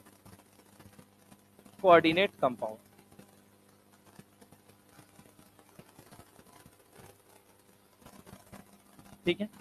ये चारों बातें जो थी VVT एक्सप्लेन कभी नहीं कर पाई थी, और अब नई थ्योरी ने जन्म लिया था, नाम था CFT। तो नेक्स्ट टर्न पे हम उसे ही कंटिन्यू करेंगे, CFT। बस निकालना आना चाहिए, किसी भी एग्जाम्पल को आपको रटना नहीं है। मैंने हर एक का एक एक एग्जाम्पल, दो एग्जाम्पल, तीन एग्जाम्पल जो एग्जाम के अंदर पूछा गया है वो मैंने करा दिया है। आपको कुछ नहीं करना है, अब आपको वो 5-6 बातें जो मैंने आपको बताई हैं वो बात को ढंग से बस नोट करके सवाल जाके कोई एक मॉड्यूल पकड़ के लाइन से लगा लीजिए, आपका मोर देन 98% सवाल निकल जाएगा। एक तो सवाल आपको छोटी मोटी जो आपकी इतनी गलतियां हो रही होंगी उनको सुधार देंगे, आप जाके क्वेश्चन लगा दीजिए, आपको रटना नहीं है। एंड में अगर हम बात करें, थोड़ा सा कंक्लूजन की बात करें, तो देखो कोऑर्डिनेट कंपाउंड का अभी तक अगर आप देखोगे तो हमको लगता है 5 मिनट में पूरा कंसेप्ट है, कोई कंसेप्ट इसमें एक्स्ट्रा नहीं निकल के आया है। सिंपल सी बात अगर हम करें, केटायन, फिर क्या होता है, केटायन के बाद क्या होता है, पहले मेटल का नाम लिखते हो या लिगेंड का, लिगेंड, डायरेक्ट चलो ना, अभी तक जो पढ़ा है वो सबको समेट लो ना, 5 मिनट का काम है अभी तक की बातों में, कोई एक्स्ट्रा इसमें नहीं पढ़ा है आपने। क्या पढ़ा है आपने, केटायन सबसे पहले लिखोगे, लिगेंड लिखोगे ABC प्लस क्या लिखोगे, मेटल। अब लिगेंड में क्या होता है कि लिगेंड के नाम में कहां आइड लगेगा, कहां आइडो लगेगा, ये सब तो तुमको आता ही है, ABC बस आपको याद रखना है, ठीक है। उसके बाद क्या लिखना है आपको, अगर मल्टीप्लिसिटी, मान लो अगर किसी लिगेंड के नाम में खुद डाई ट्राई टेट्रा आने लगा तो उसके लिए बिस ट्रेस यूज करते हो, यही तो करते हो नॉर्मल। उसके बाद क्या आता है, मेटल आता है, ऑक्सीडेशन नंबर आता है, और बाहर क्या आता है, आयन आता है, यही आपने इतना ही पढ़ा था अभी तक। अब इसके बाद आप आ गए यहां तक, नेमिंग पूरा खत्म हो गई खट से। अब लिगेंड है तो लिगेंड का नाम कैसा बनेगा, IUM लग जाएगा केटाइनिक में, आइडो, आइटो, एटो कहां लग जाएगा, एनाइनिक में। मेटल के नाम में अगर 8 लग रहा है मतलब डब्बा कैसा है, एनाइनिक है, यही यूनिक बात थी ना। Fe और NO को साथ में लेते हो, NO कितने में होना चाहिए, +1। कितने कंपाउंड है, 2, SNP है, और कौन सा है एक आपका, ब्राउन रिंग कॉम्प्लेक्स, ठीक है। एकमात्र ऐसा कॉम्प्लेक्स है जहां आयरन कितने में होता है, +1 में। इसके अलावा बताओ क्या यूनिक आपने पढ़ लिया था, नॉर्मल सी बात आपने पढ़ी थी। DMG हुआ, ऑक्स हुआ, EDTA हुआ, ग्लाई हुआ, इनके में क्या मीडियम कैसा लेना होता है, बेसिक, क्योंकि लिगेंड ही नहीं बनेंगे, इसीलिए PS 7 से ज्यादा लेना पड़ता है। अब इसके बाद हम आ गए थे किसके अंदर, हम थोड़ा सा और आगे चले, हमने वीवीटी की बात की, वीवीटी ने कुछ नहीं बताया आपको, कहा इनका हाइब्रिडाइजेशन कैसे निकालना है, पैरामैग्नेटिक बिहेवियर कैसे निकालना है, ठीक है। अब सीएफटी में जाओगे तो वो सारी बातों को लाइन से एक्सप्लेन कर देगी, जो वीवीटी की जितनी कमियां है ना उसी बात को पकड़ के एक्सप्लेन करती है, इसके अलावा कुछ नहीं है सीएफटी में। और लास्ट में इनके आइसोमेरिज्म का पार्ट आ जाता है। आइसोमेरिज्म इनके अंदर कैसे देखें, किसके अंदर कैसे देखें, जहां पे एम्बिडेंटेड लिगेंड आएगा, लिंक बदलेगा, लिंकेज आइसोमर जन्म ले लेगा, पानी का नंबर बदलेगा, हाइड्रेट आइसोमर जन्म ले लेगा, आयन का नंबर बदलेगा, आयोनाइजेशन आइसोमर जन्म ले लेगा, कोऑर्डिनेशन पोजीशन आइसोमर जन्म ले लेता है कि जब ब्रिज लिगेंड की पोजीशन बदल लेते हो। तो बहुत आसान सा चैप्टर, बहुत छोटा सा चैप्टर, बहुत इजी सा चैप्टर है। बस क्या क्या चीजें अपने को पकड़नी है ये बात अपने को आनी चाहिए, ठीक है। तो चलिए नेक्स्ट हेडिंग जो लगाएंगे आप वो लगाएंगे सीएफटी, ठीक है। हाँ हाँ, बहुत पहले एक बात बोली थी, जब भी किसी केटायन एनायन या फिर किसी की स्टेबिलिटी चेक करनी हो तो पहले हमेशा देखा जाता है साइज फैक्टर, दूसरा क्या देखा जाता है ईएन फैक्टर, तब देखा जाता है इलेक्ट्रॉनिक इफेक्ट, अन्यथा हमेशा मार खाओगे, ठीक है। चलिए, साइज फैक्टर में तुम एनायन हमको स्टेबल बता रहे थे, मैं क्या पूछ रहा था तुमसे, सल्फर के पास एनायन कहाँ है अभी, मैं कह रहा हूं लोन पेयर है ना, तो जिसकी साइज बड़ी होगी रिपल्सन कम होगा, लोन पेयर स्टेबल है, कहता है कहाँ दूंगा, ऊपर से नीचे ईएन थोड़ी देखोगे, इसीलिए तो बोला size then EN then electronic effect, ठीक है। स्वस्थ रहिए, मस्त रहिए, जबरदस्त